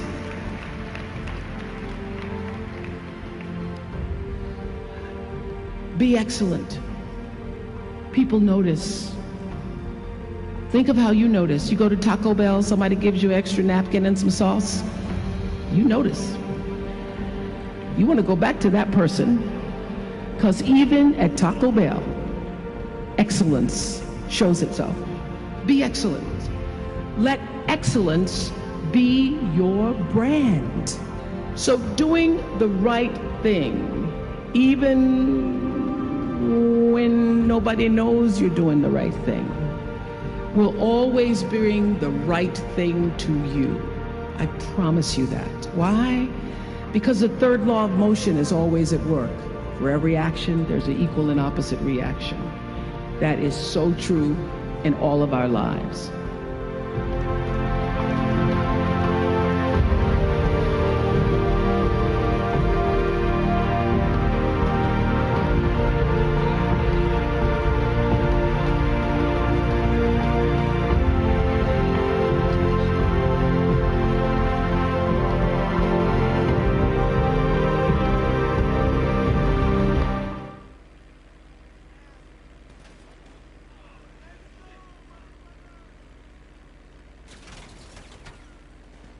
But I do suggest that you do what Tim did and take charge of your own thinking and use that daily question to stimulate your own thinking every day. Because with one simple question, he transformed his entire life. There are 3 very identifiable groups of people out there. There are optimists, there are pessimists, and there are those who say, I'm not a pessimist, I'm not an optimist, I'm a realist. Okay, the optimist says, somewhere, somehow, there's a way. Okay? The pessimist says, there is no way, you might as well give up, forget it, it's not going to work. The realist says, and I can prove it, every time a realist opens his or her mouth, they open it to say something negative. See, all of us need to be realistic in acknowledging what's there in the world, but it's how we look at what's there in the world that determines whether we see possibilities in it, no possibilities in it, and whether we see possibilities that have been negated by current reality. Typically a realist attitude is this. They'll say, I've looked at the situation and based on the current reality, it can't be done. Well, when's the last time the current reality was the ongoing reality? So if all you look at is the current reality, of course the limitations will be the only thing you see. Who trained you how to think? Who taught you to look at the world the way you look at the world? You remember when Matthew McConaughey got the Academy Award? And he said, you know, when I was a 15-year-old kid, a man asked me, who's your hero? And I said, it's me 10 years from now. He said, because that guy's so much better than I am. He said, then I got to 25, and the guy said, now who's your hero? Me 10 years from now. He said, I'm never as good as I could be. It's a moving target. I'll never reach it. But if I'm not aspiring to be better and better and better than I've ever been, then I stop growing. And when you stop growing, naturally, all you see, Donnie, are limitations. That's it. That's all that's out there, right? So optimist, pessimist, realist, let's just kill that argument to start with. Optimism is the only healthy way to look at the world. And we ought to be the ones training ourselves in how to look at things. In 1979, I got a call from an outfit called Tidy Car. Tidy Car was based in Mississauga, Ontario, Canada. Toronto, basically. And they were an auto detailing company, and they sold a $1,500 package that if you bought it, you got a franchise to be a Tidy Car dealer. And so as a Tidy Car dealer, you got to go out and detail cars using their method. And it was a very impressive method that worked real well. And so thousands of people from around the world bought the Tidy Car franchise, and Tidy Car started offering training for all these people so that they could grow their business.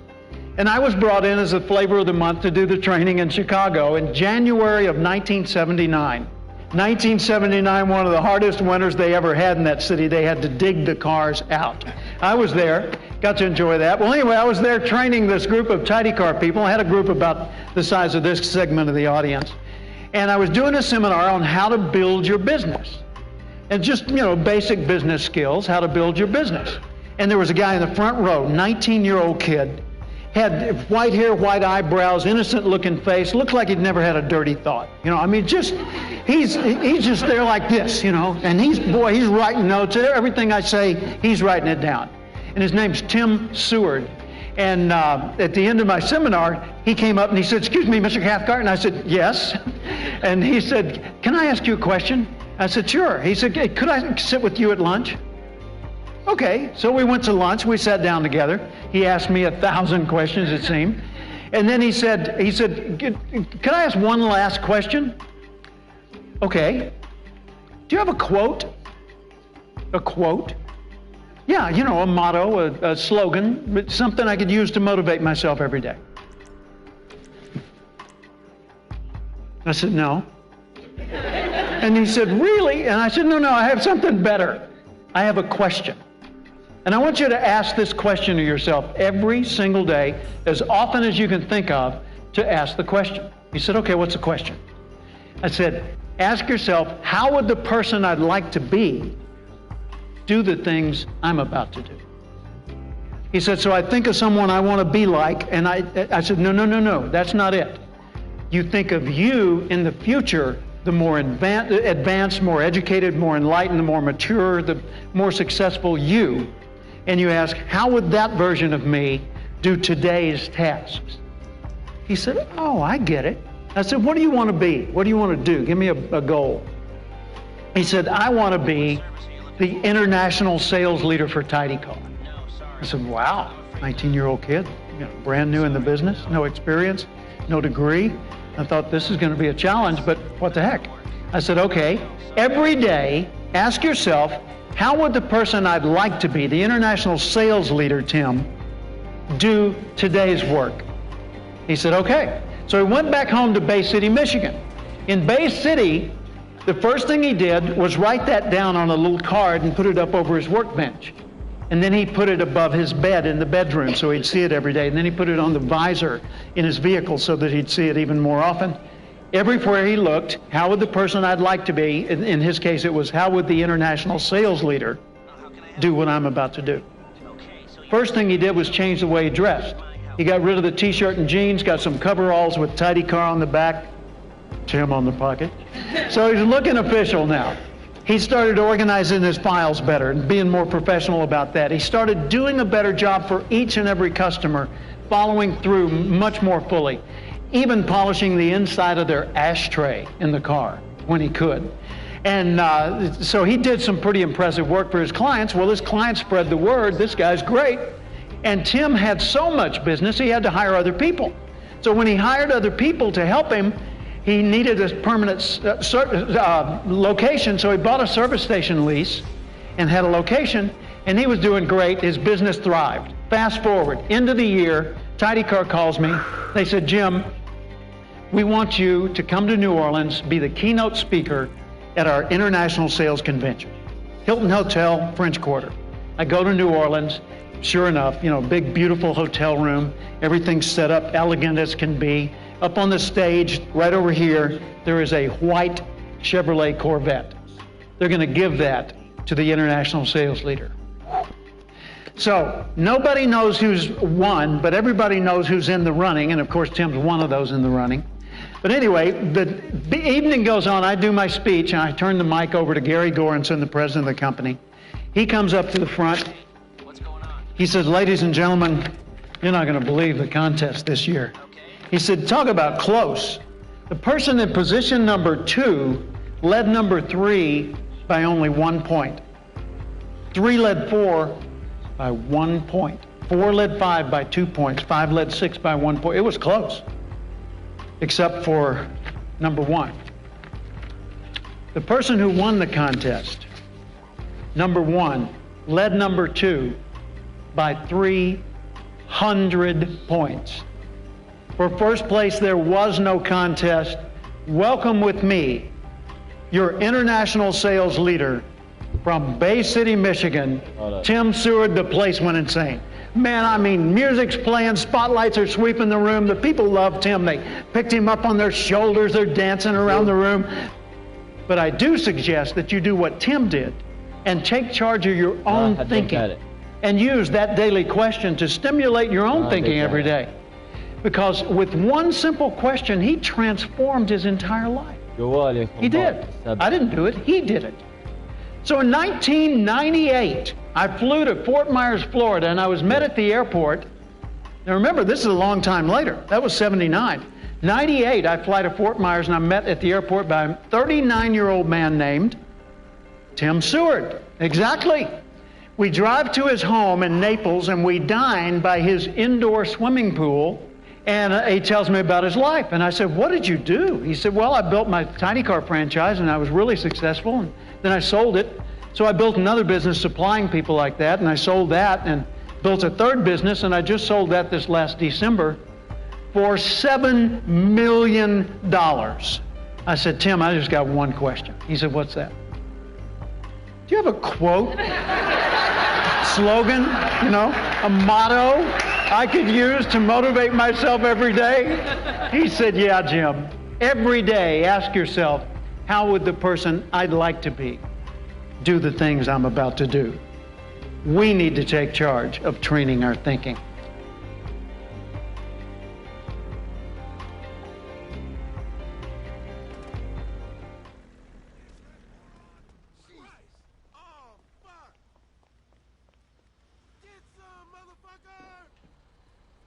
But I would rather teach you something very, very important that you can use, and that is how to really take control over your life. I want you to ask yourself what it would be like if you had this ability to hypnotize. What would you use it for? Now, most of you are probably thinking about how you would use it on somebody else. But tonight, I'm going to be teaching you how to use it on yourself. How to hypnotize yourself so you can achieve and accomplish your fullest of potential.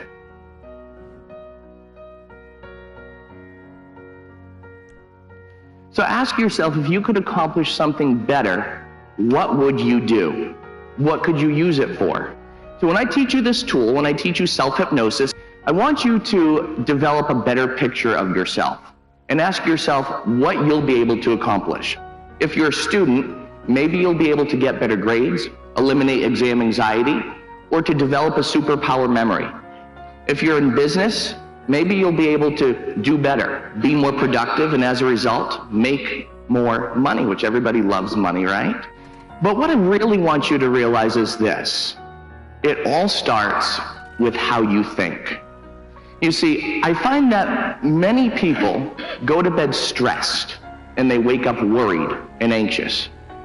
I find that's a big problem in today's society, because when we're not thinking good about ourselves, we're not feeling good. And when we're not feeling good, we're not doing good. So what I want to teach you is how to control your thoughts, and program your mind much like you would program a very high, efficient, powerful computer. You're already telling yourself something that has programmed you. You've been exposed to programming, in essence, hypnotized, since you exited the womb. You have been exposed to programming not only by society, not only by religion, not only by advertisers, not only by your peers, your parents, but also by yourself. So you are already telling yourself something that is creating a thought. And that thought creates a feeling about yourself, and that feeling then creates an action. And it can also influence your body. Now, we really do become what we think about. If you picture this, you're walking into school, and you have a test to take that day. Your teacher the day before told you that it was going to be the most difficult test you've ever taken. So now you have that in your mind.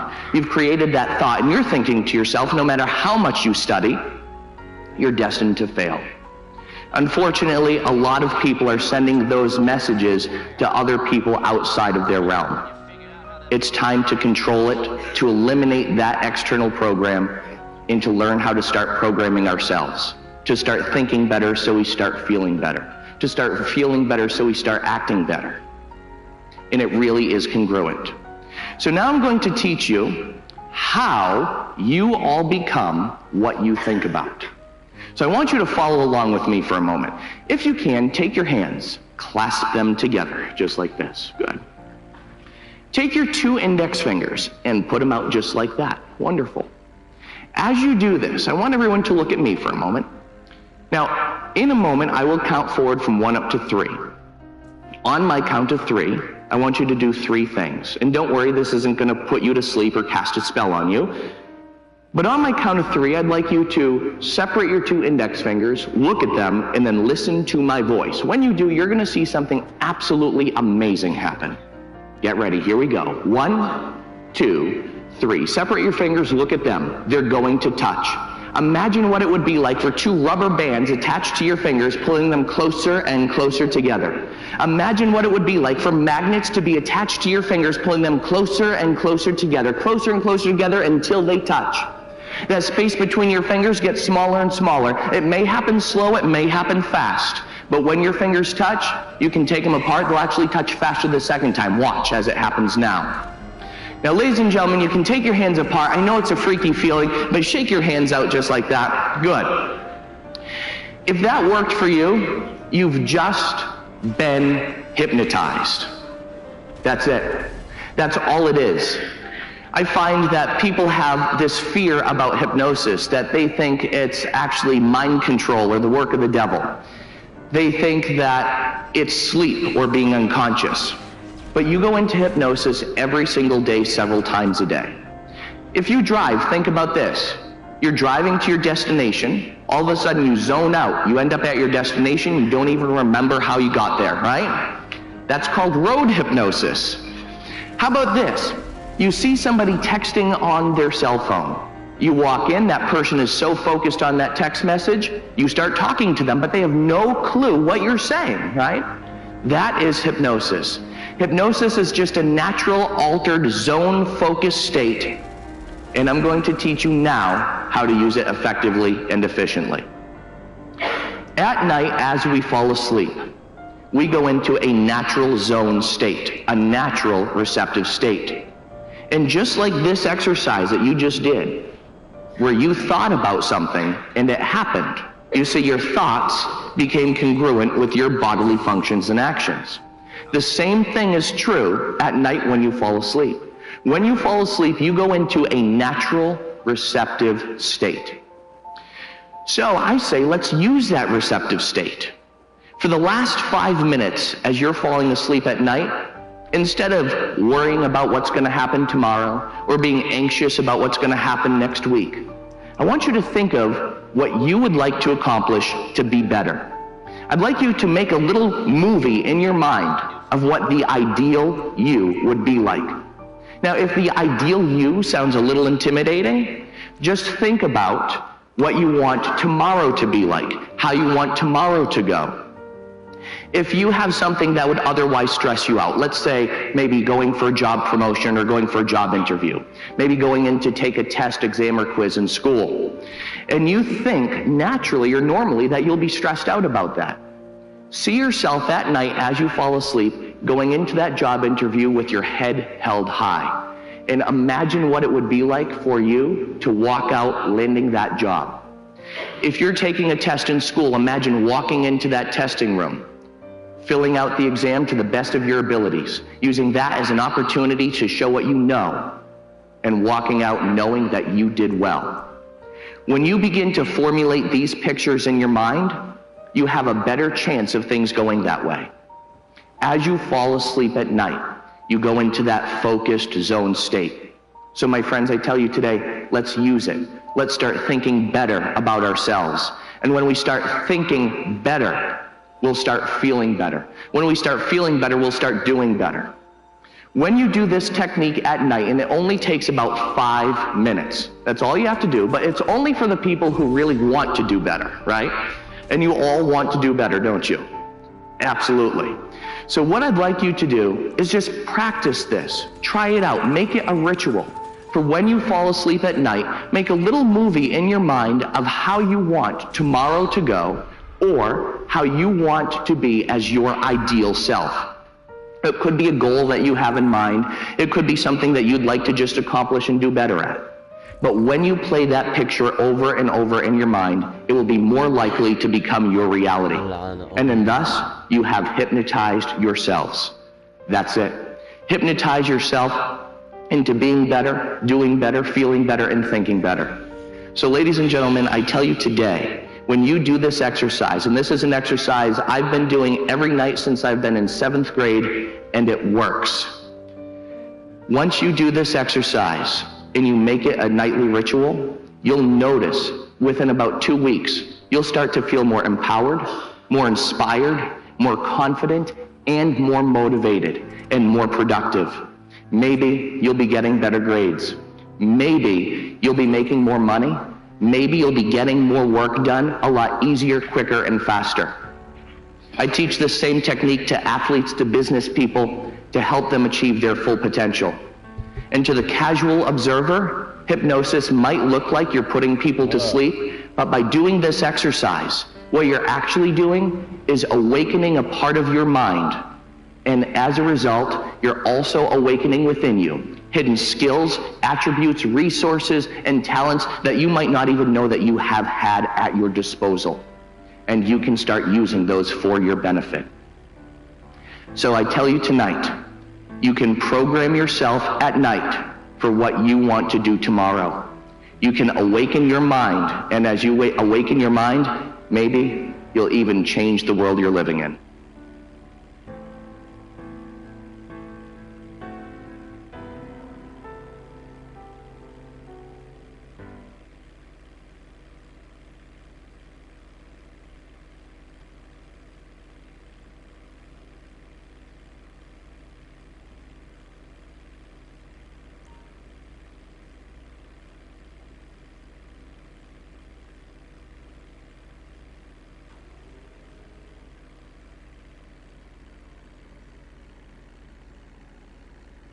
We are living in a very interesting economic time today, perhaps the most difficult and challenging economic time of our history. So I'm going to give you some ideas today that I have shared with many people that have enabled them to double and triple their income. In your life, you must always predict growth. You must always predict that things are going to grow, and you must always work as though things are going to grow, because it is your attitude more than anything else that will determine your level of success. Even when the economy is going down, some people and some companies are doing well. Others are not, because sometimes they believe, well, the economy is bad, so we have to cut back and we have to reduce our activities. And others simply respond by becoming more busy and more aggressive. And that's very important for you and I. Well, many years ago when I started off, I did not graduate from high school, and I could only get laboring jobs. And my first laboring job was washing dishes in the back of a small hotel. And over time, I worked in construction, and I worked in factories and sawmills, I know a lot about sawmills. I worked on farms and ranches, and I worked on a ship in the North Atlantic. When I was 23 years old, I was working on a farm and sleeping on the hay in the farmer's barn. At the end of the harvest, I was uneducated, I was unskilled, and I was once more unemployed. The 80-20 rule applies. 20% of people who get into sales realize that this is a great opportunity, that if you sell really well, you can earn more than a doctor or a lawyer or even a politician. You can make a wonderful living in selling, and you can fulfill all of your dreams. So it's possible for you to achieve all your dreams in this field if you become good in selling. So I got into sales, and the only job I could get was knocking on doors, cold calling from door to door. And I had no training and no experience. The only thing I could think of was to work hard. I worked 30 days before I made my first sale. This is not a good way to live, I can tell you that. I was sleeping on the floor of a friend's apartment. I had one change of clothes. I would have to wash out my shirt in the sink at night. I had one tie which came off and clicked back on, and one pair of shoes which were too big for me. So when I walked, it was like walking with swim fins. And after about 6 months of knocking on doors and earning just enough to stay alive, I noticed that there was one man in my company who was earning 10 times as much as anyone else. And he wasn't even working very hard.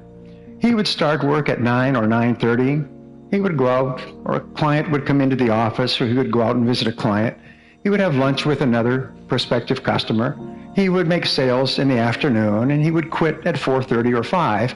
And he went to beautiful restaurants, and he had nice vacations. He had a beautiful apartment, and he had a pocket full of money, and he had no financial problems, and he was selling the same product that I was selling out of the same office at the same price to the same people under the same conditions. So I did something about 6 months later. I did something that changed my life. I still recall this changed my life. In your lifetime, by the way, you have experiences. And it's usually an idea or a concept. Something happens and your life goes in a different direction. And this was the transforming moment for me. I took a deep breath and I went and I asked him, what are you doing differently from me? Why are you making so many sales? And he said, well, show me your sales presentation and I'll critique it for you. I said, my what? Because I didn't have a sales presentation. I was doing what I call the blah, blah sell. I would find a prospect and go blah, blah, blah, blah, blah, until they would start looking at their watch and looking away and say, thank you very much for coming in. Let me think about it. Call me back next year, maybe, or leave me some information. And I would go from place to place and get the same response. He said, no. He said, there's a process, a logical process of selling. And the process has 7 steps. And the first step is to prospect and to speak to the right people. The second is to build rapport and trust with those people. The third is to ask them questions and identify their needs accurately. The fourth step is to make a presentation and show them your product. The fifth step is to answer their objections. The sixth step is to close the sale. And the seventh step is to get resales and referrals. Instead of going out and talking, I went out and asked questions, and my sales went up. And I remember people treated me differently when I asked them questions as opposed to talking. And so I began to ask more and better questions. Then I began to read on sales, and I read everything I could find.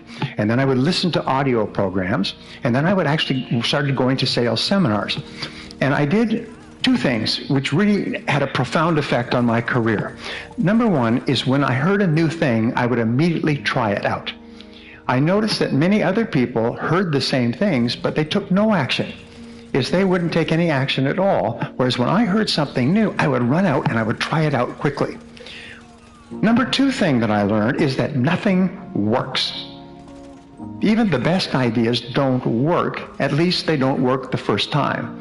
And sometimes they don't work the first 5 times or the first 10 times. So I made a resolution that if I heard a good idea, I would try it 5 or 10 times before I passed judgment. So I'm going to give you a simple word that you can use for the rest of your career, which will double your income. And the word is how. The only question you ask is, how. Whenever you have a problem to solve, the only question you ask is, how? If you have an obstacle to overcome, the only question you ask is, how? Now, the wonderful thing about the word how is that it triggers ideas, and the ideas are all for actions that you can take immediately. And when you take those ideas, you start to get feedback, which enables you to correct your course and take even better steps to achieve your goals. So the average person, when they have a problem, complains and blames other people about the problem. Top people, when they have a problem or goal, they simply say, how can I achieve this goal? And they try this, and they try that, and they try something else, but it never occurs to them that they will not eventually be successful. But what we found is people in the top 10% in every field think in terms of their hourly rate. How much I earn each hour. Now, this change in thinking changes your entire life. I know because I've taught this principle to thousands of people who literally transform their lives and their incomes almost overnight. If you think in terms of how much you earn in a week or a month, well, then you have a natural tendency to waste time during the day. Monday is a slow day. You're recovering from the weekend. Tuesday, you start to work. Wednesday, the week is almost over. Thursday, you start to slow down. And now it's Friday. Who gets anything done on Friday? We'll do it on Monday. And so people's ability to produce drops. And since 80% of the population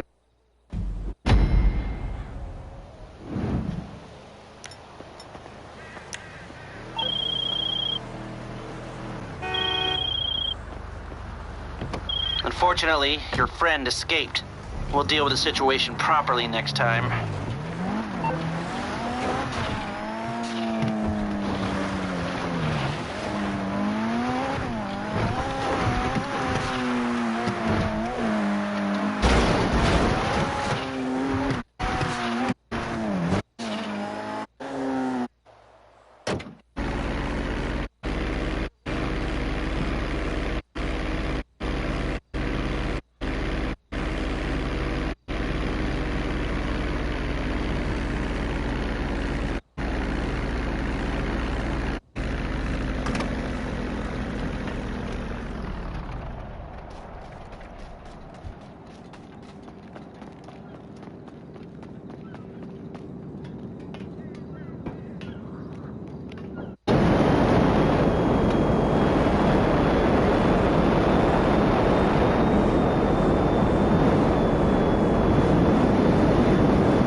www.me-rap.com.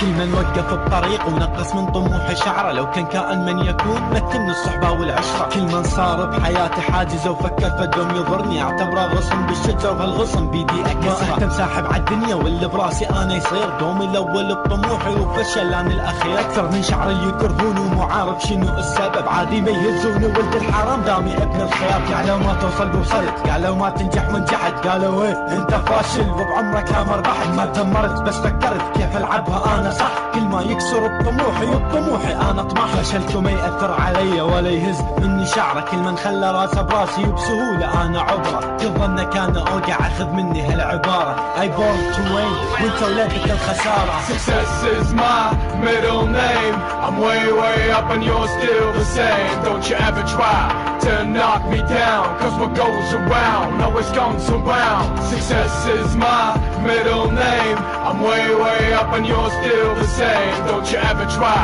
to knock me down, cause what goes around always comes around. مو عارف مشكلة هالناس ينقهروا لو واحد نجح، ما يعرفوا يوصلوا مثله يقولوا ليش هذا ربح. ويظلوا يسقطوا لحد ما يوقع ينكسر، يحزنوا لو يصعد هو ولو وقع يموتوا فرح. وش العالم الغريب وش هالنفوس الضعيفة، متروس اعداء النجاح قلوبهم سودا ومخيفة. لكن بالنسبة لي زيد وبحقدك علي كفر، كل ما ظن انا اوقع انا اصعد اكثر واكثر. خلي ببالك بقد الحقد اللي عندك عندي اصرار، وبقد الفشل اللي بداخلك انا املك عزيمة. لو دخلت المخيلتي راح تمل تخرج محتار، انا تربت على الفوز وانت تربت على الهزيمة. لو كنت اعداء النجاح للنجاح انا داعم، لو عندكم شحات طموح بالطموح انا زاحم. كل من يسمع هالتراك يسمع وباوع على نفسك، ركز بشخصيتك الاصلية لا تخلي الاوهام تخدعك. Success is my middle name, I'm way up and you're still the same. Don't you ever try to knock me down, cause what goes around always comes around. Success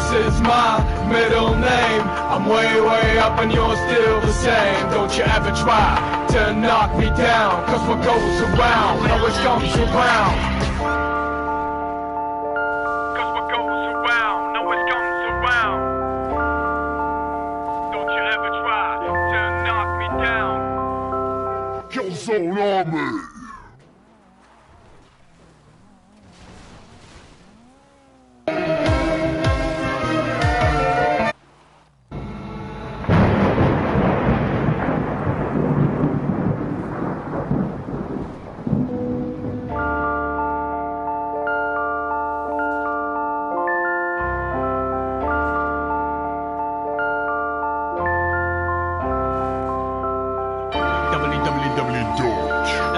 www.me-rap.com.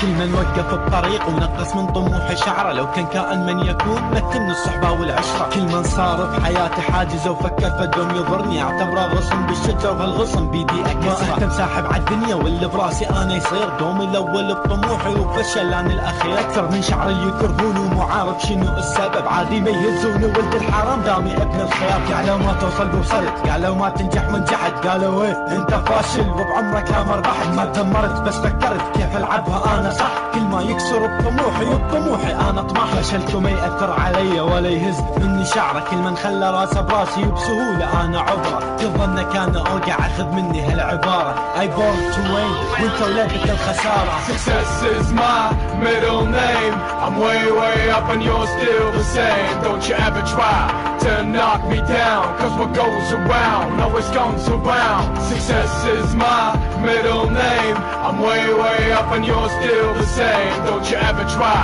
to knock me down, cause what goes around always comes around. مو عارف مشكلة هالناس ينقهروا لو واحد نجح، ما يعرفوا يوصلوا مثله يقولوا ليش هذا ربح. ويظلوا يسقطوا لحد ما يوقع ينكسر، يحزنوا لو يصعد هو ولو وقع يموتوا فرح. وش العالم الغريب وش هالنفوس الضعيفة، متروس اعداء النجاح قلوبهم سودا ومخيفة. لكن بالنسبة لي زيد وبحقدك علي كفر، كل ما ظن انا اوقع انا اصعد اكثر واكثر. خلي ببالك بقد الحقد اللي عندك عندك عندي اصرار، وبقد الفشل اللي بداخلك انا املك عزيمه. لو دخلت المخيلتي راح تمل تخرج محتار، انا تربت على الفوز وانت تربت على الهزيمه. لو كنت اعداء النجاح للنجاح انا داعم، لو عندكم شحات طموح بالطموح انا زاحم. كل من يسمع حالة اسمع وباوع على نفسك، ركز بشخصيتك الاصليه لا تخلي الاوهام تخدعك. Success is my middle name. I'm way up and you're still the same. Don't you ever try to knock me down, cause what goes around always comes around. Success is my middle name. I'm way up and you're still the same. Don't you ever try to knock me down, cause what goes around always comes around.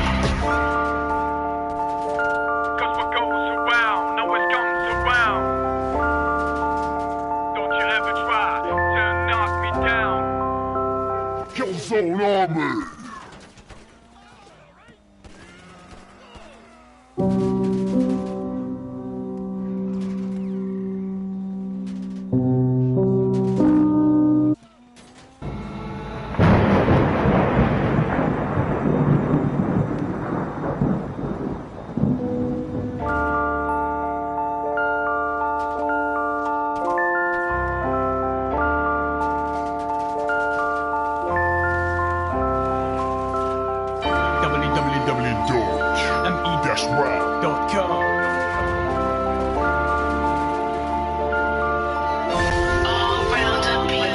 كل من وقف الطريق ونقص من طموحه شعره، لو كان كائن من يكون مثلني الصحبة والعشرة. كل من صار بحياتي حاجزه وفكر فدوم يضرني، اعتبره غصن بالشجر وهالغصن بيدي اكسره. ما اهتم ساحب عالدنيا واللي براسي انا يصير، دومي الاول بطموحي وفشل انا الاخير. اكثر من شعر اللي يكرهوني ومو عارف شنو السبب، عادي ما يهزوني ولد الحرام دامي ابن الخير. قالوا ما توصل وصلت، قالوا ما تنجح ونجحت، قالوا ايه انت فاشل وبعمرك لا مربحت. ما تدمرت بس فكرت كيف العبها انا صح، كل ما يكسر بطموحي وبطموحي انا اطمح. فشلت وما ياثر علي ولا يهز مني شعره، كل من خلى راسه براسي وبسهوله انا عبره. تظنك انا اوقع اخذ مني هالعباره، I born to win وانت ولدت الخساره. Success is my middle name. I'm way up and you're still the same. Don't you ever try to knock me down, cause what goes around always comes around. Success is my middle name. I'm way up and you're still the same. Don't you ever try to knock me down, cause what goes around always comes around. مو عارف مشكلة الناس ينقهروا لو واحد نجح، ما يعرفوا يوصلوا مثله يقولوا ليش هذا ربح. ويظلوا يسقطوا لحد ما يوقع ينكسر، يحزنوا لو يصعد هو ولو وقع يموتوا فرح. وش العالم الغريب، وش النفوس الضعيفة، متروس اعداء النجاح قلوبهم سودا ومخيفة. لكن بالنسبة لي زيد وبحقدك علي كثر، كل ما ظن انا اوقع انا اصعد اكثر واكثر. خلي ببالك بقد الحقد اللي عندك عندي اصرار، وبقد الفشل اللي بداخلك انا املك عزيمه. لو دخلت المخيلتي راح تمل تخرج محتار، انا تربت على الفوز وانت تربت على الهزيمه. لو كنت اعداء النجاح للنجاح انا داعم، لو عندكم شحات طموح بالطموح انا زاحم. كل من يسمع حالة اسمع وباوع على نفسك، ركز بشخصيتك الاصليه لا تخلي الاوهام تخدعك. Success is my middle name. I'm way up and you're still the same. Don't you ever try to knock me down, cause what goes around always comes around. Success is my middle name. I'm way up and you're still the same. Don't you ever try to knock me down, cause what goes around always comes around. Cause what goes around always comes around. Don't you ever try to knock me down. Zone Army!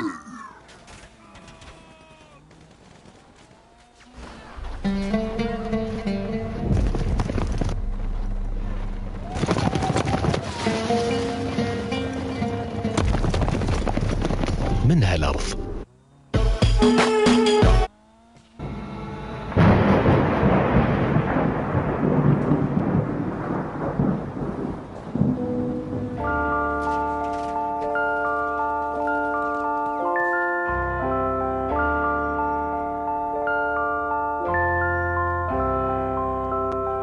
www.me-rap.com.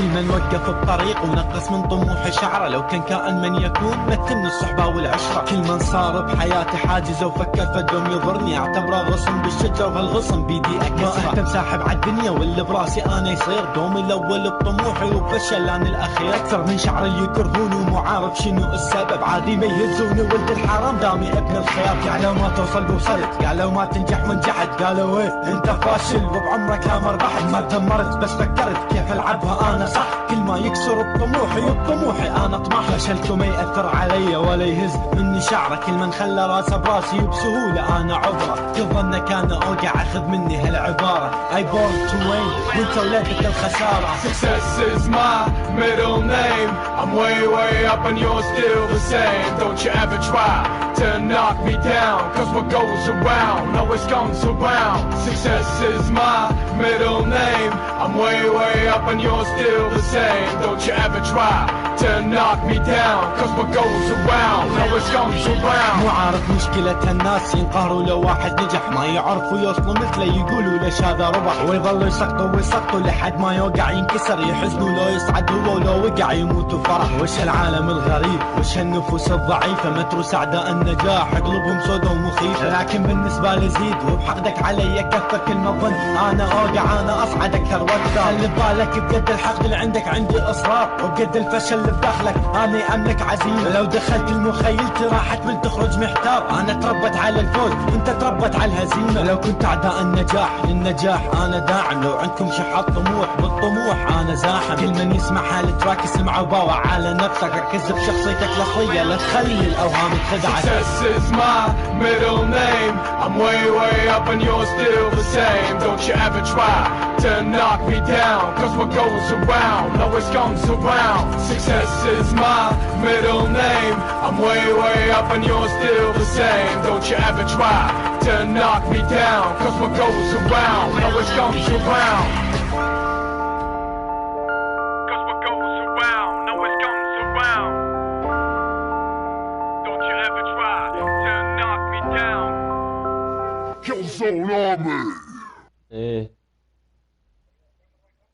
اصبر ما جت.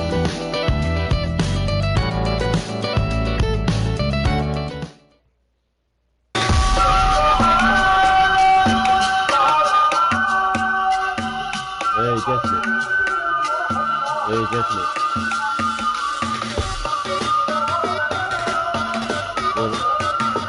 6-1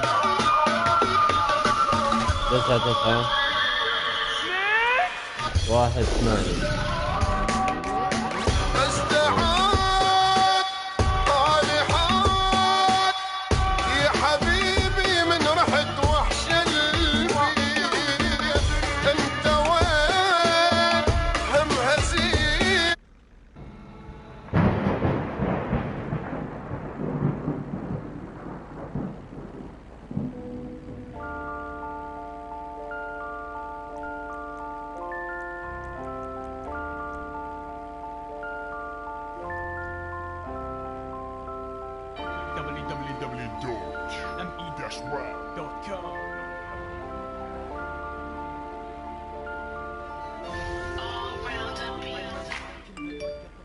ونقص من طموحي شعره، لو كان كائن من يكون مثلني الصحبة والعشرة. كل من صار بحياتي حاجز وفكر فدوم يضرني اعتبره غصن بالشجر وهالغصن بيدي اكسره. ما اهتم ساحب عالدنيا واللي براسي انا يصير دومي الاول بطموحي وبفشل انا الاخير. اكثر من شعر اللي يكرهوني ومو عارف شنو السبب، عادي ما يهزوني ولد الحرام دامي ابن الخيار. قالوا ما توصل وصلت، قالوا ما تنجح ونجحت، قالوا ايه انت فاشل وبعمرك لا مربحت. ما دمرت بس فكرت كيف العبها انا صح، كل ما يكسر بطموحي انا اطمح. فشلت وما ياثر علي ولا يهز مني شعره، كل من خلى راسه براسي وبسهوله انا عبره. كل ظنك انا اوقع اخذ مني هالعباره I born to win وانت ولادة الخساره. Success is my middle name. I'm way up and you're still the same. Don't you ever try to knock me down. Cause what goes around always comes around. Success is my middle name. I'm way, way up and you're still the same. Don't you ever try to knock me down. Cause what goes around always comes around. مو عارف مشكلة الناس ينقهروا لو واحد نجح، ما يعرفوا يوصلوا مثله يقولوا ليش هذا ربح، ويظلوا يسقطوا ويسقطوا لحد ما يوقع ينكسر، يحزنوا لو يصعد هو ولو وقع يموتوا فرح. وش هالعالم الغريب، وش هالنفوس الضعيفة، متروس أعداء النجاح قلوبهم سودة ومخيفة. لكن بالنسبة لي زيد وبحقدك علي كفك كل ما ظن أنا أوقع أنا أصعد أكثر وأكثر. خلي ببالك بقد الحقد اللي عندك عندي إصرار، وبقد الفشل اللي بداخلك أنا أملك عزيمة. لو دخلت المخيلتي راح تمل تخرج محتار، أنا تربت على الفوز وأنت تربت على الهزيمة. لو كنت أعداء النجاح للنجاح أنا داعم، لو عندكم شحات طموح بالطموح أنا زاحم. كل من يسمع حالة اسمع وباوع على نفسك، ركز بشخصيتك الأصلية لا تخلي الأوهام تخدعك. Success is my middle name. I'm way, way up and you're still the same. Don't you ever try to knock me down. Cause what goes around always comes around. Success is my middle name. I'm way, way up and you're still the same. Don't you ever try to knock me down. Cause what goes around always comes around. Cause what goes around always comes around. Don't you ever try to knock me down. Killzone Army.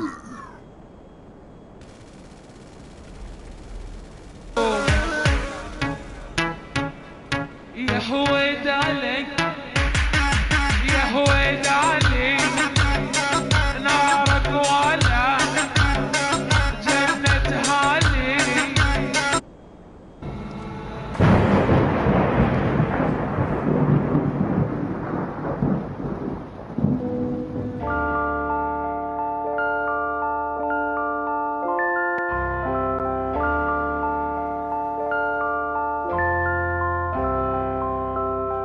www.me-rap.com.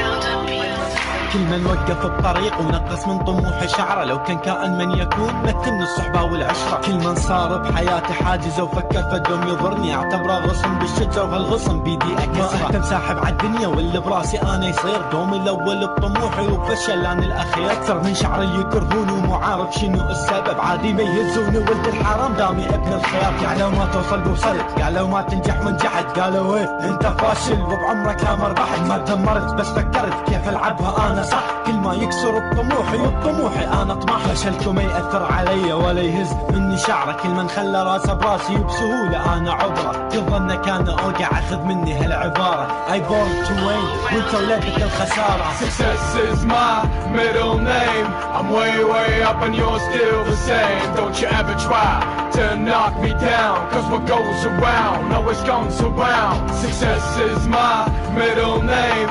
I'm way, way up and you're still the same. Don't you ever try to knock me down. Cause what goes around always comes around. مو عارف مشكلة الناس ينقهروا لو واحد نجح، ما يعرفوا يوصلوا مثله يقولوا ليش هذا ربح، ويظلوا يسقطوا ويسقطوا لحد ما يوقع ينكسر، يحزنوا لو يصعد هو ولو وقع يموتوا فرح. وش هالعالم الغريب، وش هالنفوس الضعيفة، متروس أعداء النجاح قلوبهم سودة ومخيفة. لكن بالنسبة لي زيد وبحقدك علي كفك كل ما ظن أنا أوقع أنا أصعد أكثر وأكثر. خلي ببالك بقد الحقد اللي عندك عندي إصرار، وبقد الفشل اللي بداخلك أنا أملك عزيمة. لو دخلت المخيلتي راح تمل تخرج محتار، أنا تربت على الفوز وأنت تربت على الهزيمة. لو كنت أعداء النجاح للنجاح أنا داعم، لو عندكم شحات طموح بالطموح أنا زاحم. كل من يسمع حالة اسمع وباوع على نفسك، ركز بشخصيتك الأصلية لا تخلي الأوهام تخدعك. Success is my middle name. I'm way, way up and you're still the same. Don't you ever try to knock me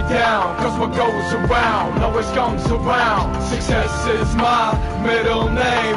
I'm way, way up and you're still the same. Don't you ever try to knock me down. Cause what goes around always comes around. Cause what goes around always comes around. Don't you ever try to knock me down. Killzone Army.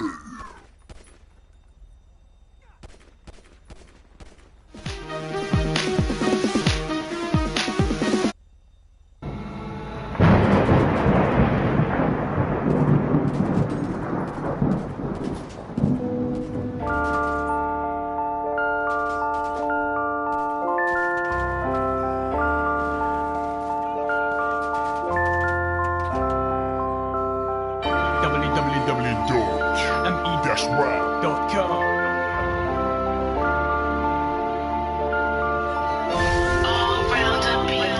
كل من وقف الطريق ونقص من طموح شعره، لو كان كائن من يكون متن الصحبة والعشرة. كل من صار بحياتي حاجز وفكر فدوم يضرني، اعتبره غصن بالشجر وهالغصن بيدي اكسره. ما اهتم ساحب عالدنيا واللي براسي انا يصير دومي الاول بطموحي وفشل انا الاخير. اكثر من شعري يكرهوني ومو عارف شنو السبب، عادي ما يهزوني ولد الحرام دامي ابن الخير. قالوا ما توصل بوصلت، قالوا ما تنجح ونجحت، قالوا ايه انت فاشل وبعمرك لا مربحت. ما تذمرت بس فكرت كيف العبها انا صح، كل ما يكسر بطموحي وبطموحي انا اطمح. فشلته ما ياثر علي ولا يهز مني شعره، كل من خلى راسه براسي وبسهوله انا عبره. تظنك انا اوقع اخذ مني هالعباره I born to win وانت ولادك الخساره. Success is my middle name. I'm way up and you're still the same. Don't you ever try to knock me down, cause what goes around always comes around. Success is my middle name. I'm way up and you're still the same. Don't you ever try to knock me down, cause what goes around always comes around. مو عارف مشكلة هالناس ينقهروا لو واحد نجح، ما يعرفوا يوصلوا مثله يقولوا ليش هذا ربح، ويظلوا يسقطوا لحد ما يوقع ينكسر. يحزنوا لو يصعد هو ولو وقع يموتوا فرح. وش العالم الغريب وش النفوس الضعيفة، متروا سعداء النجاح قلوبهم سودة ومخيفة. لكن بالنسبة لي زيد وبحقدك علي كفة، كل ما ظن انا اوقع انا اصعد اكثر واكثر. خلي ببالك بقد الحقد اللي عندك عندي اصرار، وبقد الفشل اللي بداخلك انا املك عزيمة. لو دخلت المخيلتي راح تمل تخرج محتار، انا تربت على الفوز وانت تربت على الهزيمة. لو كنت اعداء النجاح للنجاح انا داعم، لو عندكم شحات طموح بالطموح انا زاحم. كل من يسمع هالتراك اسمع وباوع على نفسك، ركز بشخصيتك الاصلية لا تخلي الاوهام تخدعك. Success is my middle name. I'm way up and you're still the same. Don't you ever try to knock me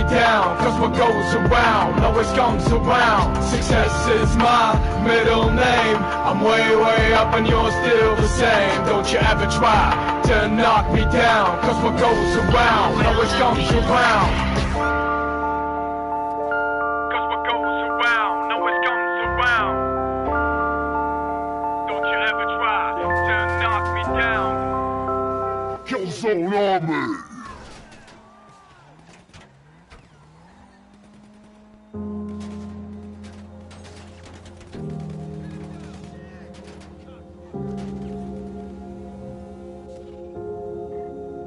Point is that you can only die well if you understand this system of waves. If you understand that you are just as much the dark space beyond death as you are the light in life. These are just two sides. كلنا بشر بس في المقيم وفينا الغلابة، فينا اللي بيعيش في رغد والضايع في الكآبة. حكم الضعيف مكثف والشعب ما مسؤول، الكل مثقف في زمن معنى الحياة مجهول. غير الزاوية شوفهم في الورق ملفوف، الناس تتحجج بالظروف والحل موجود على الرفوف. الحال موقوف والسبب غيبت النقاط عن الحروف، والشعب عايش دور مكفوف. الغلطة انك تشوف الزيف في دربك متعهد يبين، والوردة تشنق القصفة وتلين. كل العيوب تطارى ممكن بقماش، اما العقول عيوبها توضح من اول نقاش. يا صاح حاول تتفهم انه الحاصل من فهم كل الفهم، انه الوضع اصبح صناعة الوهم. عالم وهم متوهمين فهموا بيقولوا مفتهم، مفهوم اهم لو التهم عقولهم بكرة تتهم بالزيف. ما نبقى زيف مرادنا وجمعنا خوف النزيف، على الصواب خطى المجند والعالم يقيف. يوم النبض حيقيف والحال يصبح رهيف، تبقى الحياة اوراق تتساقط في اعوام خريف. ملاك الهم والخوف ملازمك محتوي، كلك اماني بادية انه الباقي ينجيك. يا حجة ما تستني همك يوم تشرق على شمس، او في يوم ينعكس لانه باكر زي شمس.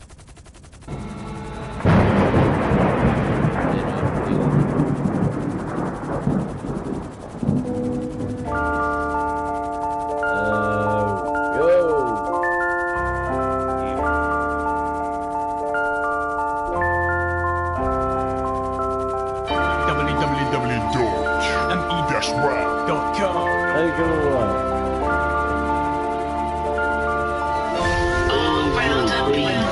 كل من وقف بطريق ونقص من طموحي شعره، لو كان كائن من يكون مثل من الصحبة والعشرة. كل من صار بحياتي حاجز وفكر فدوم يضرني، اعتبره غصن بالشجر وهالغصن بيدي اكسره. ما اهتم ساحب عالدنيا واللي براسي انا يصير، دومي الاول بطموحي وفشل انا الاخير. اكثر من شعري يكرهوني ومو عارف شنو السبب، عادي ما يهزوني ولد الحرام دامي ابن الخير. قالوا ما توصل وصلت، قالوا ما تنجح ونجحت، قالوا ايه انت فاشل وبعمرك لا مربحت. ما تذمرت بس فكرت كيف العبها انا صح، كل ما يكسر بطموحي انا اطمح. فشلكم ما ياثر علي ولا يهز مني شعره، كل من خلى راسه براسي وبسهوله انا عبره. كل ظنك انا اوقع اخذ مني هالعباره، I born to win وانت ولادك الخساره. Success is my middle name, I'm way up and you're still the same. Don't you ever try to knock me down, cause what goes around always comes around. Success is my middle name, I'm way up and you're still the same. Don't you ever try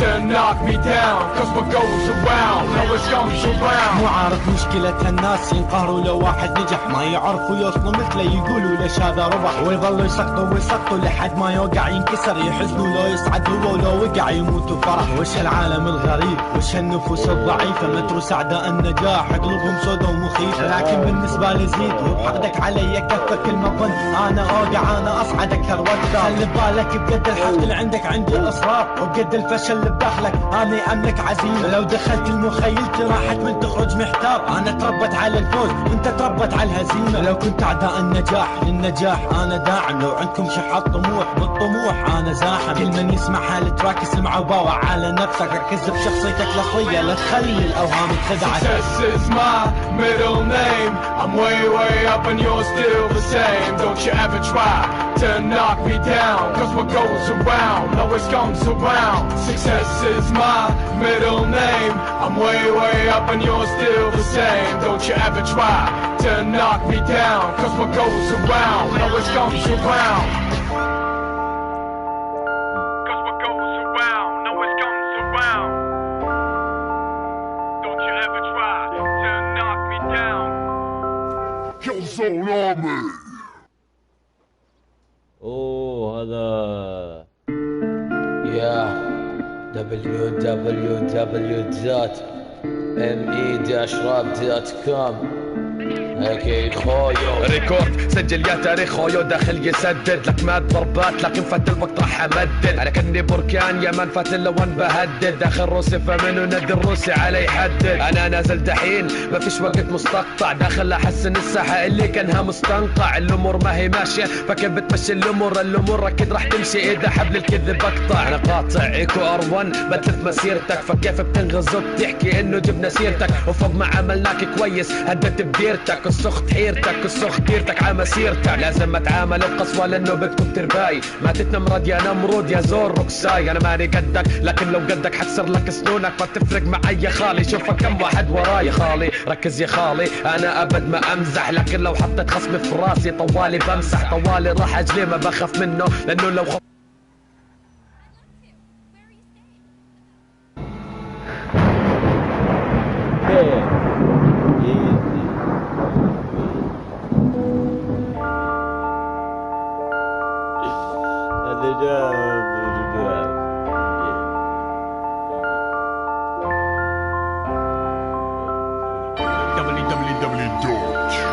www.me-rap.com.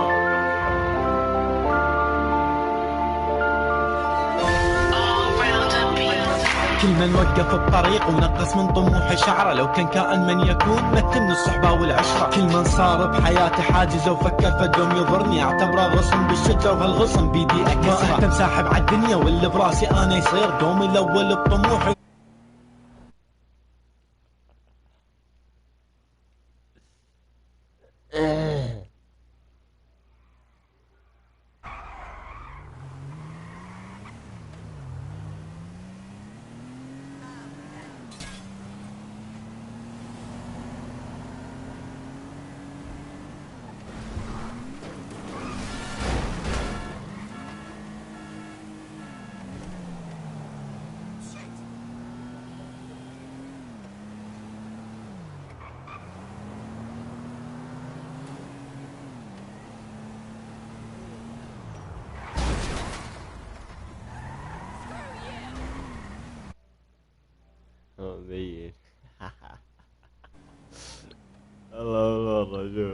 انا على طول فشل عن الاخير اكثر من شعر اللي يكرهوني ومو عارف شنو السبب، عادي ما يهزوني ولد الحرام دامي ابن الخيار. قالوا ما توصل بوصلت، قالوا ما تنجح ونجحت، قالوا ايه انت فاشل وبعمرك لا مربحت. ما دمرت بس فكرت كيف العبها انا صح، كل ما يكسر بطموحي وبطموحي انا اطمح. فشلكم ما ياثر علي ولا يهز مني شعره، كل من خلى راسه براسي وبسهوله انا عبره. تظنك انا اوقع اخذ مني هالعباره I born to win وانت ولادك الخساره. Success is my middle name. I'm way up and you're still the same. Don't you ever try to knock me down, cause what goes around always comes around. Success is my middle name. I'm way up and you're still the same. Don't you ever try to knock me down, cause what goes around always comes around. مو عارف مشكلة الناس ينقهروا لو واحد نجح، ما يعرفوا يوصلوا مثله يقولوا ليش هذا ربح، ويظلوا يسقطوا لحد ما يوقع ينكسر. يحزنوا لو يصعد هو ولو وقع يموتوا فرح. وش العالم الغريب، وش النفوس الضعيفة، متروس اعداء النجاح قلوبهم سودة ومخيفة. لكن بالنسبة لي زيد وبحقدك علي كثر، كل ما ظن انا اوقع انا اصعد اكثر واكثر. خلي ببالك بقد الحقد اللي عندك عندي اصرار، وبقد الفشل اللي بداخلك انا املك عزيمة. لو دخلت المخيلتي راح تمل تخرج محتار. انا تربت على الفوز وانت تربت على الهزيمة. لو كنت اعداء النجاح للنجاح انا داعم، لو عندكم شحات طموح بالطموح انا زاحم. كل من يسمع حال تراك اسمع وباوع على نفسك، ركز بشخصيتك الاصلية لا تخلي الاوهام تخدعك. Success is my middle name. I'm way up and you're still the same. Don't you ever try to knock me down, cause what goes around always comes around. Success is my middle name. I'm way up and you're still the same. Don't you ever try to knock me down, cause what goes around always comes around. Cause what goes around always comes around. Don't you ever try to knock me down. Killzone Army.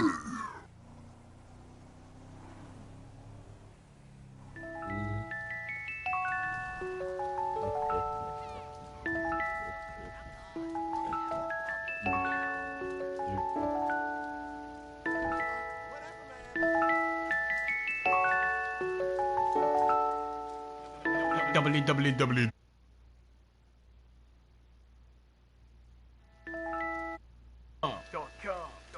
ما هي في بالي وفجأة صارت وامسك قراري وابدي حياتي من جديد وابقى حامد ذل خلقني.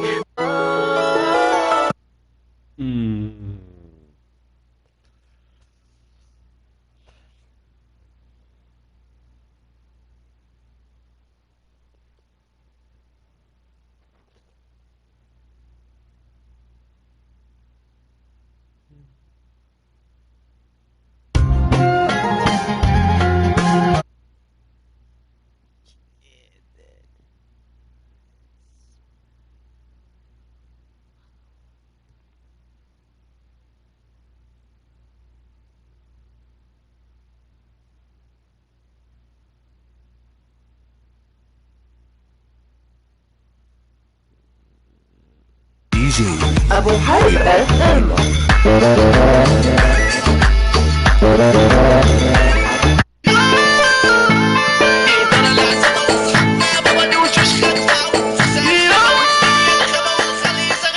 صوبة معاها إدارة شلت سد اللي الحارة أحلى سبق علشان مزيكا. انزل المهرجان بإشارة، انزل المهرجان بإشارة. القلب الميت ميت مش بنيك من بني آدمين، يلا كل الخليج شلت لما وصلنا